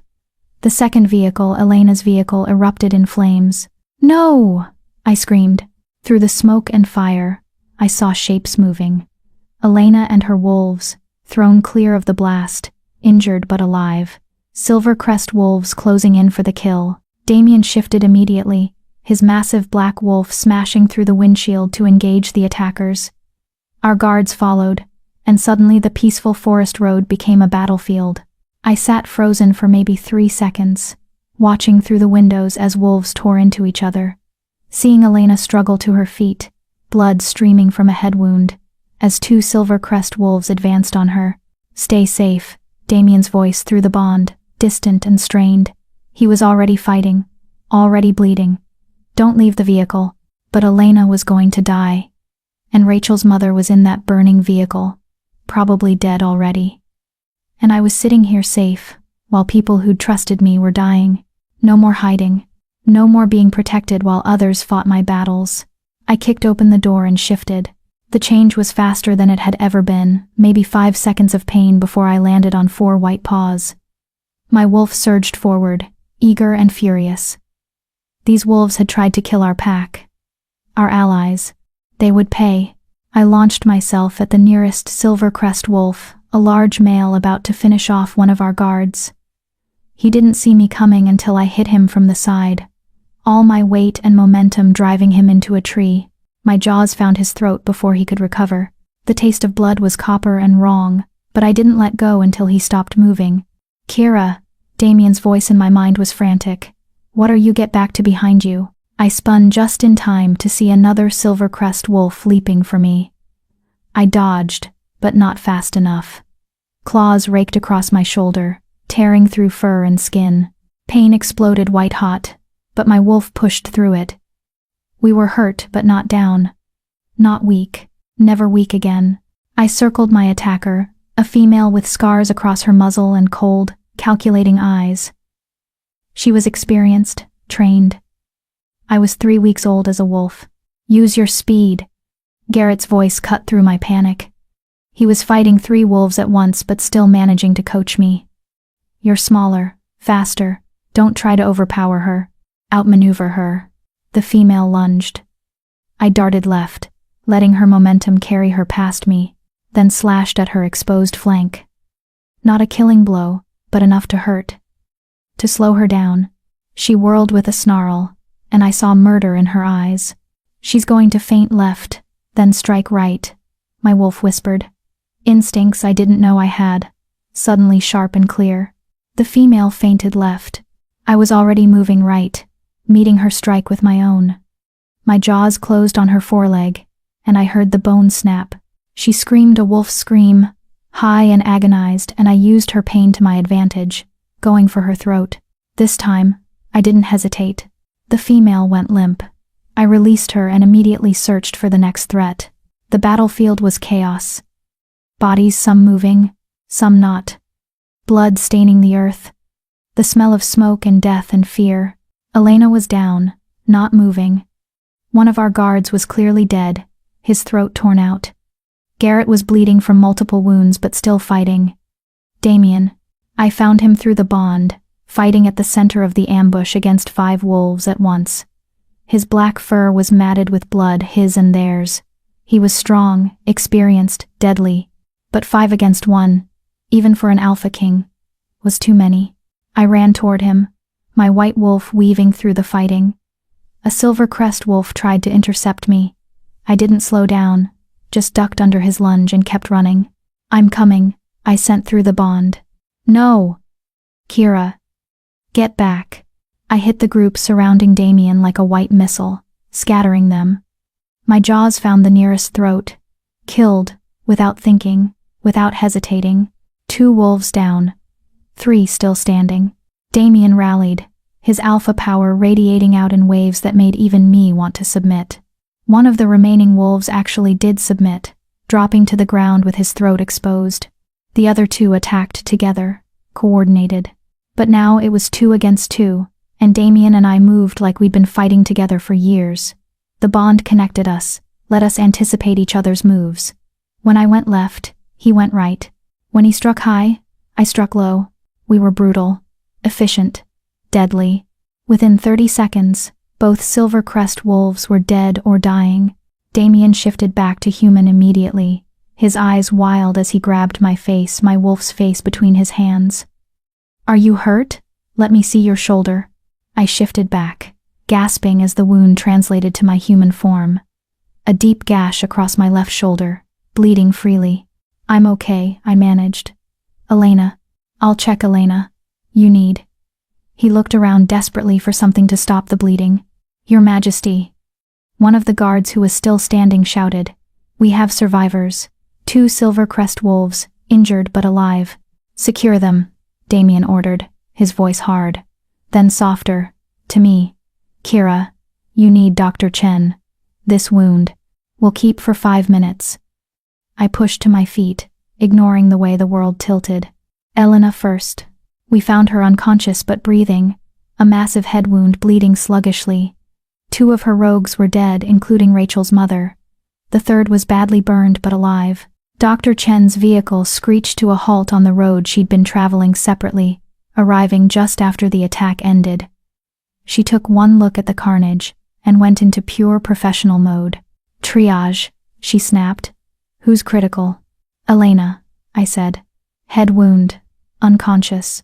The guard over there, Garrett added, limping over. Gut wound, losing blood fast. And the Luna Queen, Damien said firmly. Shoulder wound, deep. I'm fine. You're bleeding, he interrupted. You're going into shock. Sit down before you fall down. Dr. Chen worked with ruthless efficiency, stabilizing the critical cases first. I watched her save Elena's life with quick, precise medical interventions. Watched her try to save the guard with the gut wound, watched him die anyway despite her best efforts. 3 of ours dead. 7 wounded. Against 30 Silvercrest wolves, and we'd killed or wounded at least 20 of them. We'd won. It didn't feel like winning. Dr. Chen finally got to me, cleaning and stitching the shoulder wound with steady hands. "You're lucky," she said. "Another inch to the right, and this would have hit the major artery. You'd have bled out in minutes." "Lucky," I repeated numbly. Damien sat beside me, his hand finding mine. Through the bond, I felt his terror, the fear he'd felt when he saw me shift and enter the battle. The pride when I'd fought well, the rage at Silvercrest for daring to target us. "You disobeyed me," he said quietly. "Yes. You left the vehicle when I told you to stay safe. Yes. You could have died. So could Elena. So could you." I met his eyes. "I'm not going to hide while people die for me, Damien. I can't. My wolf won't let me. I won't let me." His jaw clenched, working through emotions I could feel through the bond. Anger, fear, pride, frustration, love. "You saved my life," he said finally. "Those 5 wolves, I could have taken them, but I would have been badly hurt. You turned the tide." His hand squeezed mine. "But Kira, seeing you in combat, seeing you bleed, I've never been so terrified in my life. Welcome to how I felt watching you fight 5 against 1. His laugh was strained. "Point taken. We're both going to drive each other insane with worry, aren't we?" "Probably." He pulled me against his chest, careful of my injured shoulder, and I felt him shaking. "I can't lose you. The bond, if something happened to you." "Nothing happened. I'm here. We're both here." I pulled back to look at him. "But Damien, this is who I am now. I'm not going to stay safe in the palace while you fight my battles." "If you can't accept that." "I can accept it," he interrupted. "I don't like it. It terrifies me. But I can accept it." His forehead pressed against mine. "Just promise me you'll be careful, that you'll train harder with Garrett, that you won't take stupid risks." "I promise to be as careful as the situation allows. That's the best I can offer." "I'll take it." Garrett approached, covered in blood and looking grim. "The 2 survivors are secured. Both are low-level soldiers, probably don't know much, but one of them is talking." His expression was dark. "Your Majesty, Luna Queen, you need to hear this." We followed him to where 2 Silvercrest wolves sat bound and bleeding. One was unconscious. The other was a young male, maybe 25, with terror in his eyes. "Tell them what you told me," Garrett ordered. The young wolf swallowed hard. "The Alpha Marcus of Silvercrest, he ordered this personally. Said the white wolf was too dangerous to let live. That she'd exposed Ashwood, was investigating Riverside, would eventually take down the whole operation." He looked at me with something like awe and fear. "He put a bounty on you. $500,000 to whoever brings him your head." The words landed like stones in water, sending ripples through my mind. $500,000. "For my death." "How many wolves are hunting me?" I asked, my voice steady despite the ice in my veins. "Don't know exact numbers. But Alpha Marcus sent the word out to every pack under Silvercrest's influence. At least 12 packs. Hundreds of wolves." The young male's voice shook. "You humiliated them, Luna Queen. Proved their suppressants could be exposed. They need you dead before you unravel everything they've built. Then they're going to be disappointed," I said coldly. "Because I'm not dying. I'm just getting started." "There's more," the wolf continued. "The suppressant operation, it's not just about power, it's about territory. Silvercrest has been systematically weakening rival packs, then absorbing them when they're vulnerable. They've grown from 50 wolves 20 years ago to over 300 now. They're building an empire. And they need the suppressed wolves to stay suppressed, or their victims might fight back. 300 wolves. A private army, essentially. All loyal to an alpha who saw suppressants as a tool for expansion. "We're going to need reinforcements," Garrett said quietly. "If Silvercrest decides to attack in force." "They won't," Elena said. We all turned. She was conscious, sitting up despite Dr. Chen's protests, one hand pressed to the bandage on her head. "They won't attack in force," she repeated, her voice weak but certain. "Because that would be open war." The council would have to intervene. Other packs would choose sides. Alpha Marcus is cruel and ambitious, but he's not stupid. He'll keep using assassins, bounties, accidents, plausible deniability. The kind of attacks the council can't definitively blame on Silvercrest. So, we're going to be looking over our shoulders constantly, I said. Until we take down their operation completely. Yes. Elena's eyes met mine. I'm sorry, Kira. I pulled you into this war when you've barely learned to be a wolf. But nothing, I interrupted. You didn't pull me into anything. I chose this. I choose this. Every single day until it's done. I turned to Damien. We continue the investigation. We find every suppressed wolf. We build our case against Silvercrest until it's so airtight that even the council has to act. And if they send assassins, I look down at my blood-stained hands. We kill them and keep moving. That's going to take weeks, Damien said. Maybe months. Can you live like that? Constantly in danger? I thought about Thomas, waiting in Riverside for his first shift. About Rachel and Margaret, just beginning treatment. About the dozens of other suppressed wolves we hadn't found yet. About the girl I'd been 3 weeks ago, believing she was worthless. I can live like that, I said, because the alternative is leaving those wolves trapped. And I won't do it. I can't. Damien studied me for a long moment, then nodded. Then we continue. But with increased security, more guards, better intelligence, we don't give Silvercrest another clean shot. Agreed. We spent the next hour cleaning up the battlefield, securing the bodies, tending the wounded. By the time we finally reached the palace, it was well past midnight. I was exhausted, in pain, and covered in blood, some mine, some not. News of the attack had already spread. The palace was on high alert. Guards doubled at every entrance. Council members were demanding emergency meetings. Other alphas were reaching out, some offering support, others questioning whether the investigation was worth the cost. I barely made it to our rooms before collapsing. Damien caught me, lifting me into his arms and carrying me to the bathroom. He ran a bath while I sat on the edge of the tub, too tired to even be self-conscious about my nakedness. He cleaned the blood from my skin with gentle hands, careful of my stitched shoulder. His touch was reverent, almost worshipful. I thought I'd lost you, he said quietly. When I saw you fighting that scarred female. When her claws caught your shoulder. For a moment, the bond went quiet, and I thought. His voice broke. I'm okay. I touched his face, drawing his eyes to mine. We're okay. We won, Damien. We survived, this time. But there will be more attacks. More battles. More times when I have to watch you bleed and fight. And he stopped, taking a shaky breath. I knew being mated to a warrior Luna Queen would be difficult. I didn't know it would be this terrifying. Would you rather I stayed safe in the palace? Yes. No. I don't know. He laughed bitterly. I'm proud of you, terrified for you, in awe of your strength, furious at your recklessness. I'm feeling 10 things at once and can't sort any of them out. That's the mate bond, I said gently. You feel everything I feel, amplified by your own emotions. It's overwhelming. How are you so calm? I'm not. I'm shaking. I'm terrified. I killed 3 wolves today, Damien. Took 3 lives without hesitation. My voice cracked. But I can't fall apart. Not yet. Too many people depending on me. He pulled me into his arms, both of us wet and exhausted and traumatized. You can fall apart with me. That's what mates are for. You hold me up, I hold you up. We take turns being strong, so I let myself break. Let the tears come, the shaking, the horror of what I'd done and what had almost happened.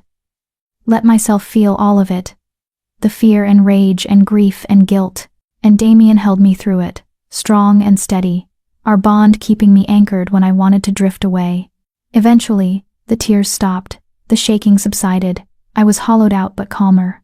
Better? Damien asked. No. But more honest. I pulled back to look at him. Silvercrest wants me dead. There's a bounty on my head. Hundreds of wolves hunting me. Yes. And we're going to continue the investigation anyway. Yes. We're probably going to have to fight our way through multiple assassination attempts. Yes. And at the end of it, we'll likely have to face Alpha Marcus himself in some kind of confrontation. Almost certainly. I took a deep breath. Okay. Then tomorrow, I train harder. I get faster, stronger, more lethal. I learn everything Garrett can teach me, because the next time Silvercrest comes for me, my voice hardened. I want them to regret it. Damien's smile was fierce and proud.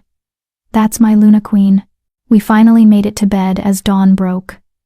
I expected nightmares, expected to see the faces of the wolves I'd killed, to relive the terror of the battle. Instead, I slept dreamlessly, held safe in my mate's arms. When I woke, the sun was high, and someone was pounding on our door. Damien groaned, pulling me closer. Go away. The Luna Queen is recovering from assassination attempts and needs rest. Your Majesty. Garrett's voice, urgent. We have a situation. One of the suppressed wolves from Riverside just arrived at the palace. Thomas Reed. He says Silvercrest is mobilizing for an attack on Riverside. They're planning to kill Jonathan and absorb the pack before we can stop them. I was out of bed and moving before Garrett finished speaking, ignoring my body's protests and the pull of stitches in my shoulder. How long do we have? Damien called, already pulling on clothes. Thomas says the attack is planned for tonight. We have maybe 12 hours. 12 hours. To prepare a defense, to get back to Riverside, to stop Silvercrest from destroying the pack we'd just freed. I met Damien's eyes across the room, saw my own determination reflected back. Gear up, I said. We're going back to war. Chapter 10. The White Wolf Rises. Thomas Reed stood in the war room, exhausted and terrified, but his eyes blazed with determination. They're coming tonight, he said, spreading a hand-drawn map of Riverside territory on the table. 50 Silvercrest wolves, led by Alpha Marcus himself. They plan to kill my uncle, claim the pack failed to meet treaty obligations, and absorb us before dawn. How do you know this? Garrett demanded. Because they're not subtle anymore. They don't care who knows. Thomas's voice shook with rage. After you left, Silvercrest sent an emissary. Told my uncle he had 24 hours to either execute the 3 traitors, me, Rachel and Margaret, or face pack dissolution. When Uncle Jonathan refused, they declared him in breach of treaty. That's not legal, Damien said flatly. The council has to approve pack dissolutions. They're counting on it being over before the council can convene. Quick strike, overwhelming force, done deal by morning. Thomas looked at me. They're also offering an additional bounty, $1 million to whoever brings them the White Wolf's head during the battle. $1 million. They really wanted me dead. How did you get here? I asked. Ran. Shifted for the first time 3 hours ago. The room went silent. You shifted? Dr. Chen breathed. But the treatments you should need at least 2 more weeks. I got angry, Thomas said simply. Heard them threatening my uncle, threatening my pack, and my wolf just came, broke through whatever was left of the suppressants. He was furious and powerful and ready to fight. His smile was fierce. So I ran here, 20 miles in wolf form. My first run, and I've never felt so alive. What's your wolf? Garrett asked, professional interest cutting through the urgency. Brown, with black markings, large, bigger than I expected, strong. Thomas's expression turned grim. But I'm one newly shifted wolf. Riverside has 40 pack members, maybe 20 who can fight. Against 50 trained Silvercrest warriors? We'll be slaughtered. Not if we get there first, Damien said. He turned to Garrett. How many warriors can we mobilize? And he checked the time. 10 hours. Fully combat ready? 30, maybe 35. The rest are recovering from yesterday's ambush or on other assignments. Garrett studied the map. That gives us roughly 65 fighters total against their 50. Better odds, but not overwhelming. We have something they don't, I said quietly. Everyone looked at me. We have rage. Righteous. Justified rage. Silvercrest's wolves are following orders, fighting for money or fear. Our wolves? We're fighting for pack. For family. For wolves who've been suppressed and abused. That's stronger than any bounty. The Luna Queen makes a good point, Elena said. She'd insisted on attending despite Dr. Chen's objections, her head still bandaged. I know Silvercrest's tactics. They rely on shock and overwhelming force. If we can hold them off long enough, make the fight costly enough, they'll retreat. Alpha Marcus won't risk losing too many wolves for one small pack. Then we make it costly, Damien said. His voice carried alpha command, and every wolf in the room straightened. We defend Riverside, we protect Jonathan's pack, and we send Silvercrest a message. The suppression stops now. The next hours were a blur of preparation. Garrett drilled us on defensive tactics. Riverside's territory had natural choke points, narrow passages between hills where large groups would have to bottleneck. We'd use those to our advantage. Dr. Chen provided combat medical kits and emergency supplies. "Try not to get yourselves killed," she said dryly. "I'm running low on stitching thread." I trained with Garrett for 2 solid hours, practicing quick shifts until I could do it in under 10 seconds.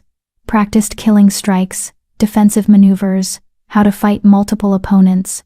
"You're good," Garrett admitted grudgingly. "Raw, but good. Your instincts are sharp. Trust them tonight." Damien and I stole 20 minutes alone in our rooms before departure. No words, just holding each other, feeling the bond pulse between us, memorizing the feel of being safe. "If something happens," I started. "Nothing will happen," he interrupted firmly. "But if it does, Kira." He pulled back to look at me. "If something happens to either of us tonight, the bond will break the survivor. That's what mate bonds do. So we both survive. That's not negotiable. Deal." We arrived at Riverside as the sun began setting. Jonathan had his pack fortified wolves at every entrance. The vulnerable members secured in the pack house's reinforced basement. Thomas reunited with his uncle in a fierce embrace. "You shifted," Jonathan said, wonder and pride clear in his voice. "Your mother would be so proud." "I shifted to protect my pack," Thomas replied. "Now let's make sure we still have a pack to protect." We positioned our forces carefully. Damien and his elite guards at the main entrance, the most likely point of attack. Garrett and half the warriors at the western choke point. Jonathan and his strongest fighters at the eastern approach. And me? I was the wild card. White wolves are legend for a reason. Elena had explained while we planned. They're meant to be seen, to inspire, to turn the tide of battles. She'd met my eyes seriously. "You're not just a fighter tonight, Kira. You're a symbol, the suppressed wolf who rose up. Silvercrest fears you, because you represent everything they're trying to destroy. Use that." So I positioned myself centrally, where I could reinforce any position that faltered, where every wolf, ours and theirs, would see me. The white wolf who refused to die. We didn't have to wait long. Silvercrest attacked at full dark, and they came hard. 50 wolves, just as Thomas predicted, led by a massive gray wolf that could only be Alpha Marcus. They hit the main entrance, first standard Alpha tactics. Go for the strongest point. Damien met them with savage fury, his black wolf tearing through their front lines. Our guards fought with precision, working as a unit. But Silvercrest had numbers and training, and the desperation of wolves fighting for their empire. The battle was brutal from the start. I watched from my position, every instinct screaming to join Damien. But Elena was right, I was more valuable as a mobile force. As a symbol, 10 Silvercrest wolves broke through the main line, heading for the pack house. For the vulnerable wolves inside, I intercepted them. My white wolf crashed into their formation, scattering them. They recognized me immediately, saw the white fur, and knew exactly who I was. "The bounty," one of them howled. "Kill the white wolf." They came at me as a coordinated unit. 10 against 1. Bad odds. I'd faced worse. The first wolf lunged. I dodged, my jaws finding his throat. Dead before he hit the ground. 9. 2 attacked together from different angles. I went low, rolling under one, using his momentum against him to slam him into his companion. While they were tangled, I struck fast, precise, lethal. 7. The remaining wolves hesitated, reassessing. I was supposed to be newly shifted, inexperienced. I'd just killed 3 of them in under 30 seconds. "Come on," my wolf growled. "Who's next?" They charged together, all 7 at once. This time, I wasn't alone. Thomas's brown wolf hit them from the side, his first real combat. He was clumsy but powerful, his rage at what Silvercrest had done to him, lending him strength. Together, we tore through them. By the time the dust settled, all 10 were down. Thomas and I stood among the bodies, both bleeding but alive. "Thank you," he sent through pack bonds. "Thank you," I sent back. "First battle? And hopefully last. I hate fighting." "Same. But we're good at it." Terrifying thought. At the main entrance, Damien was being pressed hard. Silvercrest had committed 30 wolves to that front, overwhelming force meant to break through quickly. They hadn't counted on the Alpha King being basically unstoppable. Damien fought like a demon, his alpha power radiating in waves that made even trained warriors hesitate. Garrett and his unit reinforced from the flank, catching Silvercrest in a pincer. The battle turned into a meat grinder. Then I saw him, the massive gray wolf leading the charge, Alpha Marcus. He was huge, nearly as large as Damien, and moved with the confidence of a wolf who'd never lost a fight. His eyes locked on Damien, and I felt his intention through my own wolf's instincts. He wanted to kill the Alpha King, decapitate our leadership and scatter our forces. "Behind you," I sent to Damien through the bond. He spun just in time to meet Marcus's charge. The 2 alphas collided with a sound like thunder, all teeth and claws and raw power. They were evenly matched. Damien was younger, faster, but Marcus was experienced, ruthless, willing to fight dirty. I ran toward them, but 10 more Silvercrest wolves blocked my path, not attacking, just blocking, keeping me from interfering. "The white wolf is ours," their leader snarled, shifting to human. $1 million, boys. Let's collect. 10 against 1. Again. "I'm getting really tired of these odds," my wolf muttered. Then, Elena's voice cut through the chaos. "She's not alone." Elena and her surviving rogues hit the blocking force from behind. Suddenly, it was 10 against 6, much better odds. I didn't wait. I shifted to human, needing speed more than strength. "Damien needs help," I shouted to Garrett. He nodded, breaking off from his fight to rally 3 guards. Together, they charged toward where Damien and Marcus were locked in savage combat. I shifted back to wolf and followed, dodging through the battlefield. Bodies everywhere, some moving, some not. The smell of blood thick enough to choke on. Damien was losing, not because he was weaker, but because Marcus had brought backup. 3 of his personal guards had joined the fight, all attacking Damien at once while Marcus recovered. 4 against 1. Garrett and the guards engaged Marcus's wolves, evening it to 4 on 4. But Damien was already badly hurt, blood matting his black fur. I hit Marcus from the side with everything I had. We tumbled across the ground in a tangle of fur and teeth. He was bigger, heavier, stronger. But I was faster, more desperate, and absolutely done with alphas who hurt wolves weaker than themselves. "You suppressed innocent wolves," I snarled through whatever bond existed between fighting wolves. "Stole their wolves, destroyed their lives. For what? Power? Territory? For survival," he shot back. "The weak deserve to be controlled. That's nature. That's abuse." We clashed again, and this time I felt my wolf surge with power I didn't know I had. White light exploded around me, not the golden light of a mate bond, but silver, pure, cold, absolute, the blessing of the moon goddess. Every wolf on the battlefield felt it, felt the presence of something ancient and powerful declaring its favor. Marcus froze. Actually froze, his eyes wide with shock, and for the first time fear. "A blessed white wolf," he breathed. "The prophecy." I didn't let him finish. My jaws closed on his throat, and I felt his life pulse beneath my teeth. One bite would end it. Would kill an alpha and potentially start a war between packs. "Do it," my wolf urged. "He's evil. He hurts the weak. End him." I wanted to. Moon goddess. I wanted to. But I thought about mercy. About choosing to be better than my enemies. About the difference between justice and vengeance. I released his throat but kept him pinned. "Yield," I growled. "Call off your wolves and yield, or I end you right here." Marcus stared up at me, his eyes full of hate and fear and grudging respect. "You won't kill me," he said. "You're too soft, too merciful. Try me." Silver light pulsed again, and I felt power flowing through me. Power I didn't understand but could access. The power of a blessed white wolf. Marcus felt it too. Felt how close to death he actually was. "Stand down," he howled. "Silvercrest, stand down." The battlefield went still. Silvercrest wolves hesitated, looking to their alpha. Saw him pinned beneath a white wolf, glowing with divine power. Saw their attack had failed. One by one, they began backing away. "This isn't over," Marcus snarled up at me. "The council will hear about this. You attacked us. You attacked Riverside," I corrected coldly. "Under false treaty violations. There are witnesses, evidence. You came here to commit murder and pack absorption.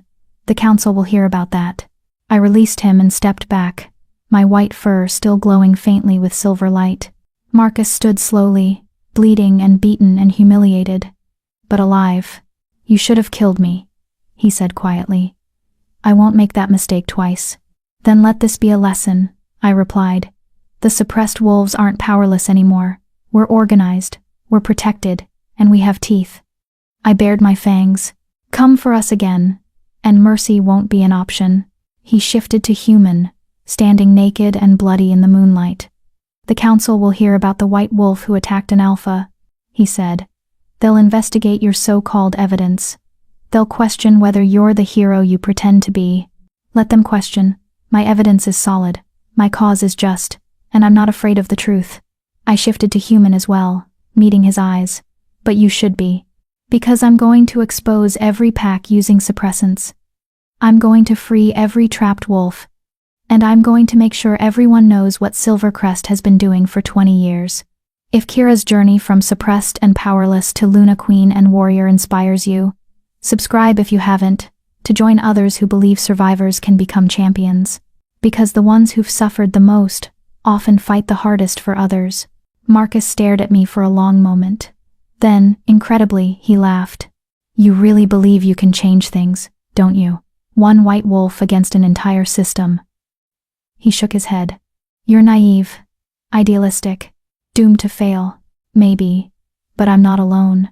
I gestured to the wolves around us.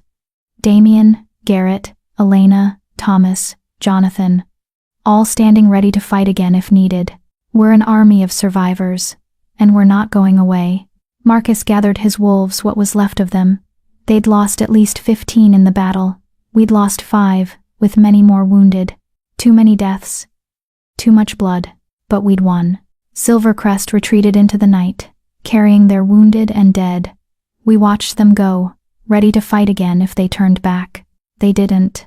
When the last of them disappeared into the forest, the Riverside wolves erupted in howls, victory, relief, grief, joy, all tangled together. I shifted back to wolf and added my voice to theirs.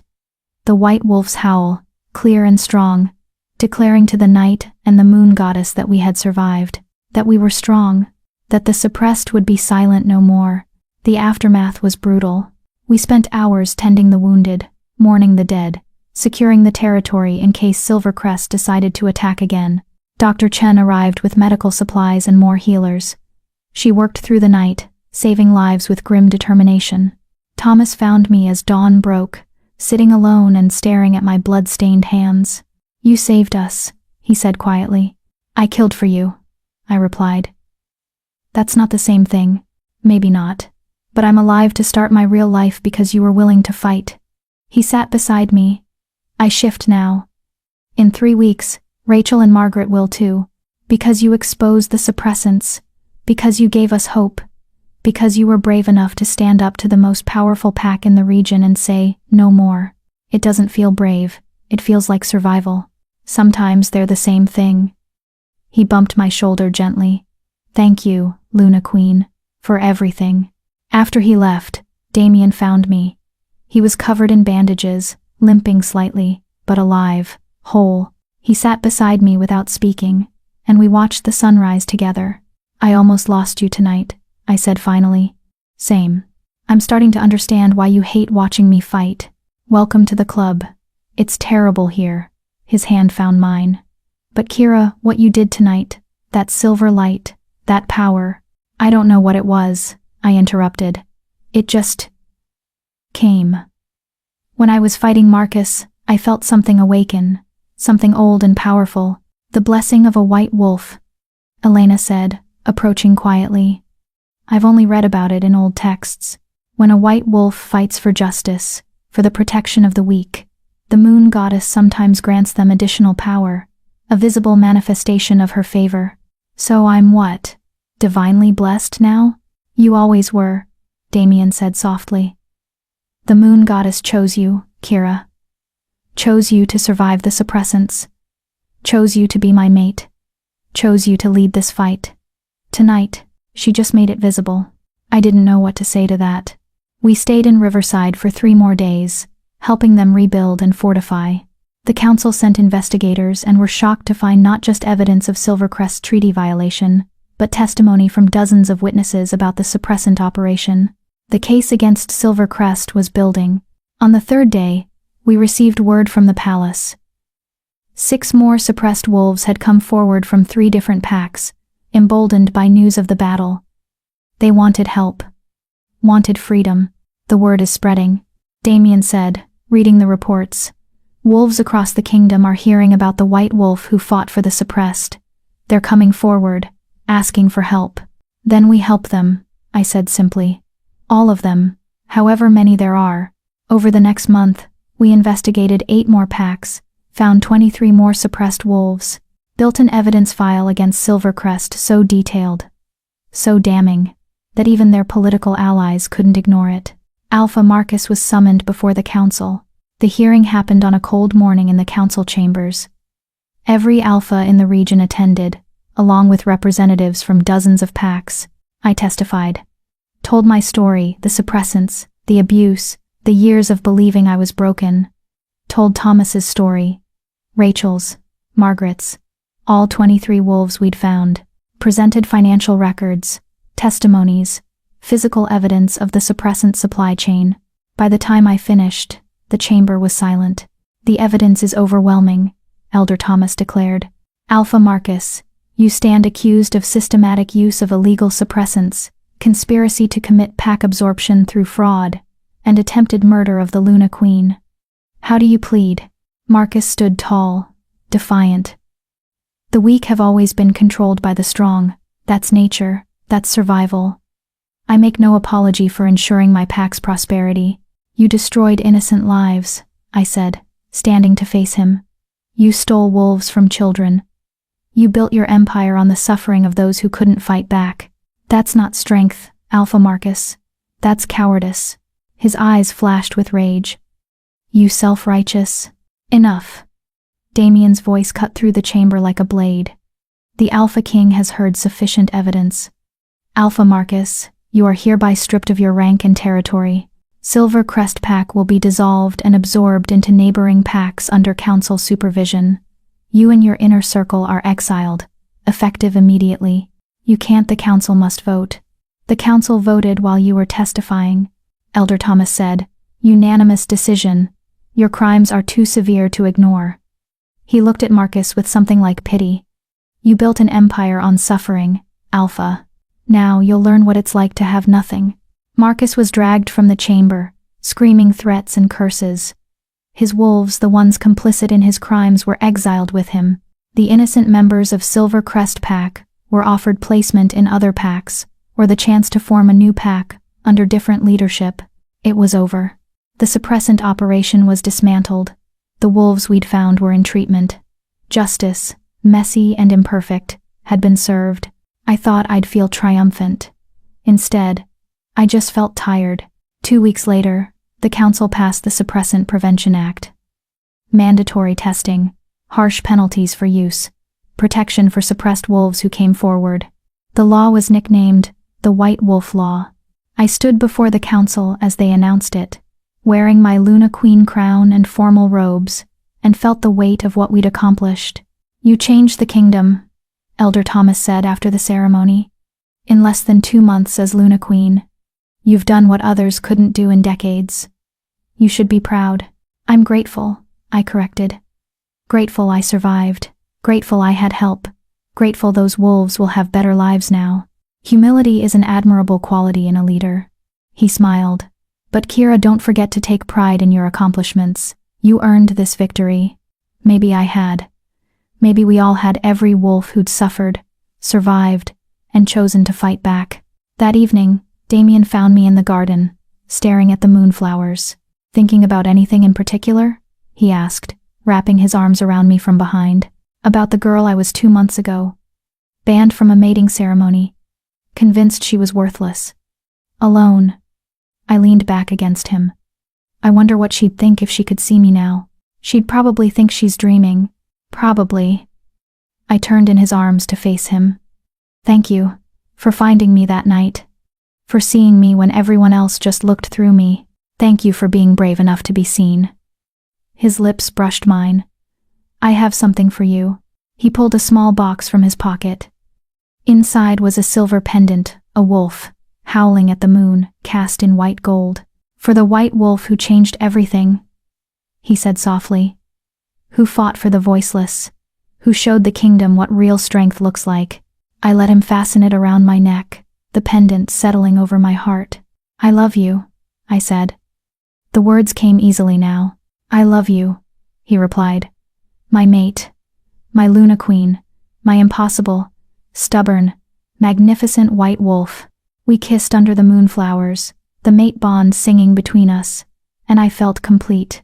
Not because I had power or rank or recognition, because I'd found myself, my strength, my purpose, because I'd survived.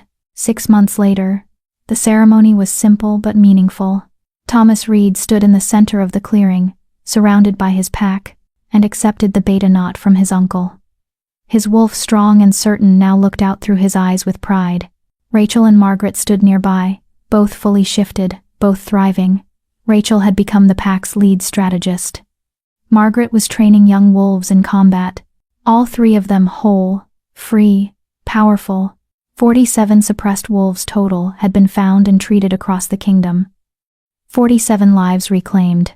4 packs had been investigated and cleared of wrongdoing. 2 alphas had been removed for complicity. Silver Crest's 300-wolf empire had been dissolved. The innocent members integrated into new packs. The guilty exiled or imprisoned. The kingdom was changing, and I was changing with it. Ready? Damien asked, his hand on my slightly rounded stomach. 3 months pregnant. Dr. Chen had confirmed it last week. Our pup growing inside me. The white wolf's child. The next generation. I'm ready, I said. We walked into the ceremony together, and the gathered wolves bowed their heads. Not just in respect for their Alpha King and Luna Queen. In recognition. In gratitude. In solidarity. Because we'd proven something important. That the broken could become whole. That the suppressed could become strong. That the wolfless girl everyone dismissed could become a queen who changed a kingdom. I'd been banned from my alpha's mating ceremony. Best thing that ever happened to me. Because that's where my real life began. If Kira's transformation from forgotten to legendary, from victim to victor, from nothing to Luna Queen reminds you that your story isn't over, it's just beginning. Subscribe to join thousands who believe every wolf deserves to howl. Because the ones they tried to silence often have the most powerful voices of all. The end is just the beginning. Your strength was always there. They just tried to make you forget it.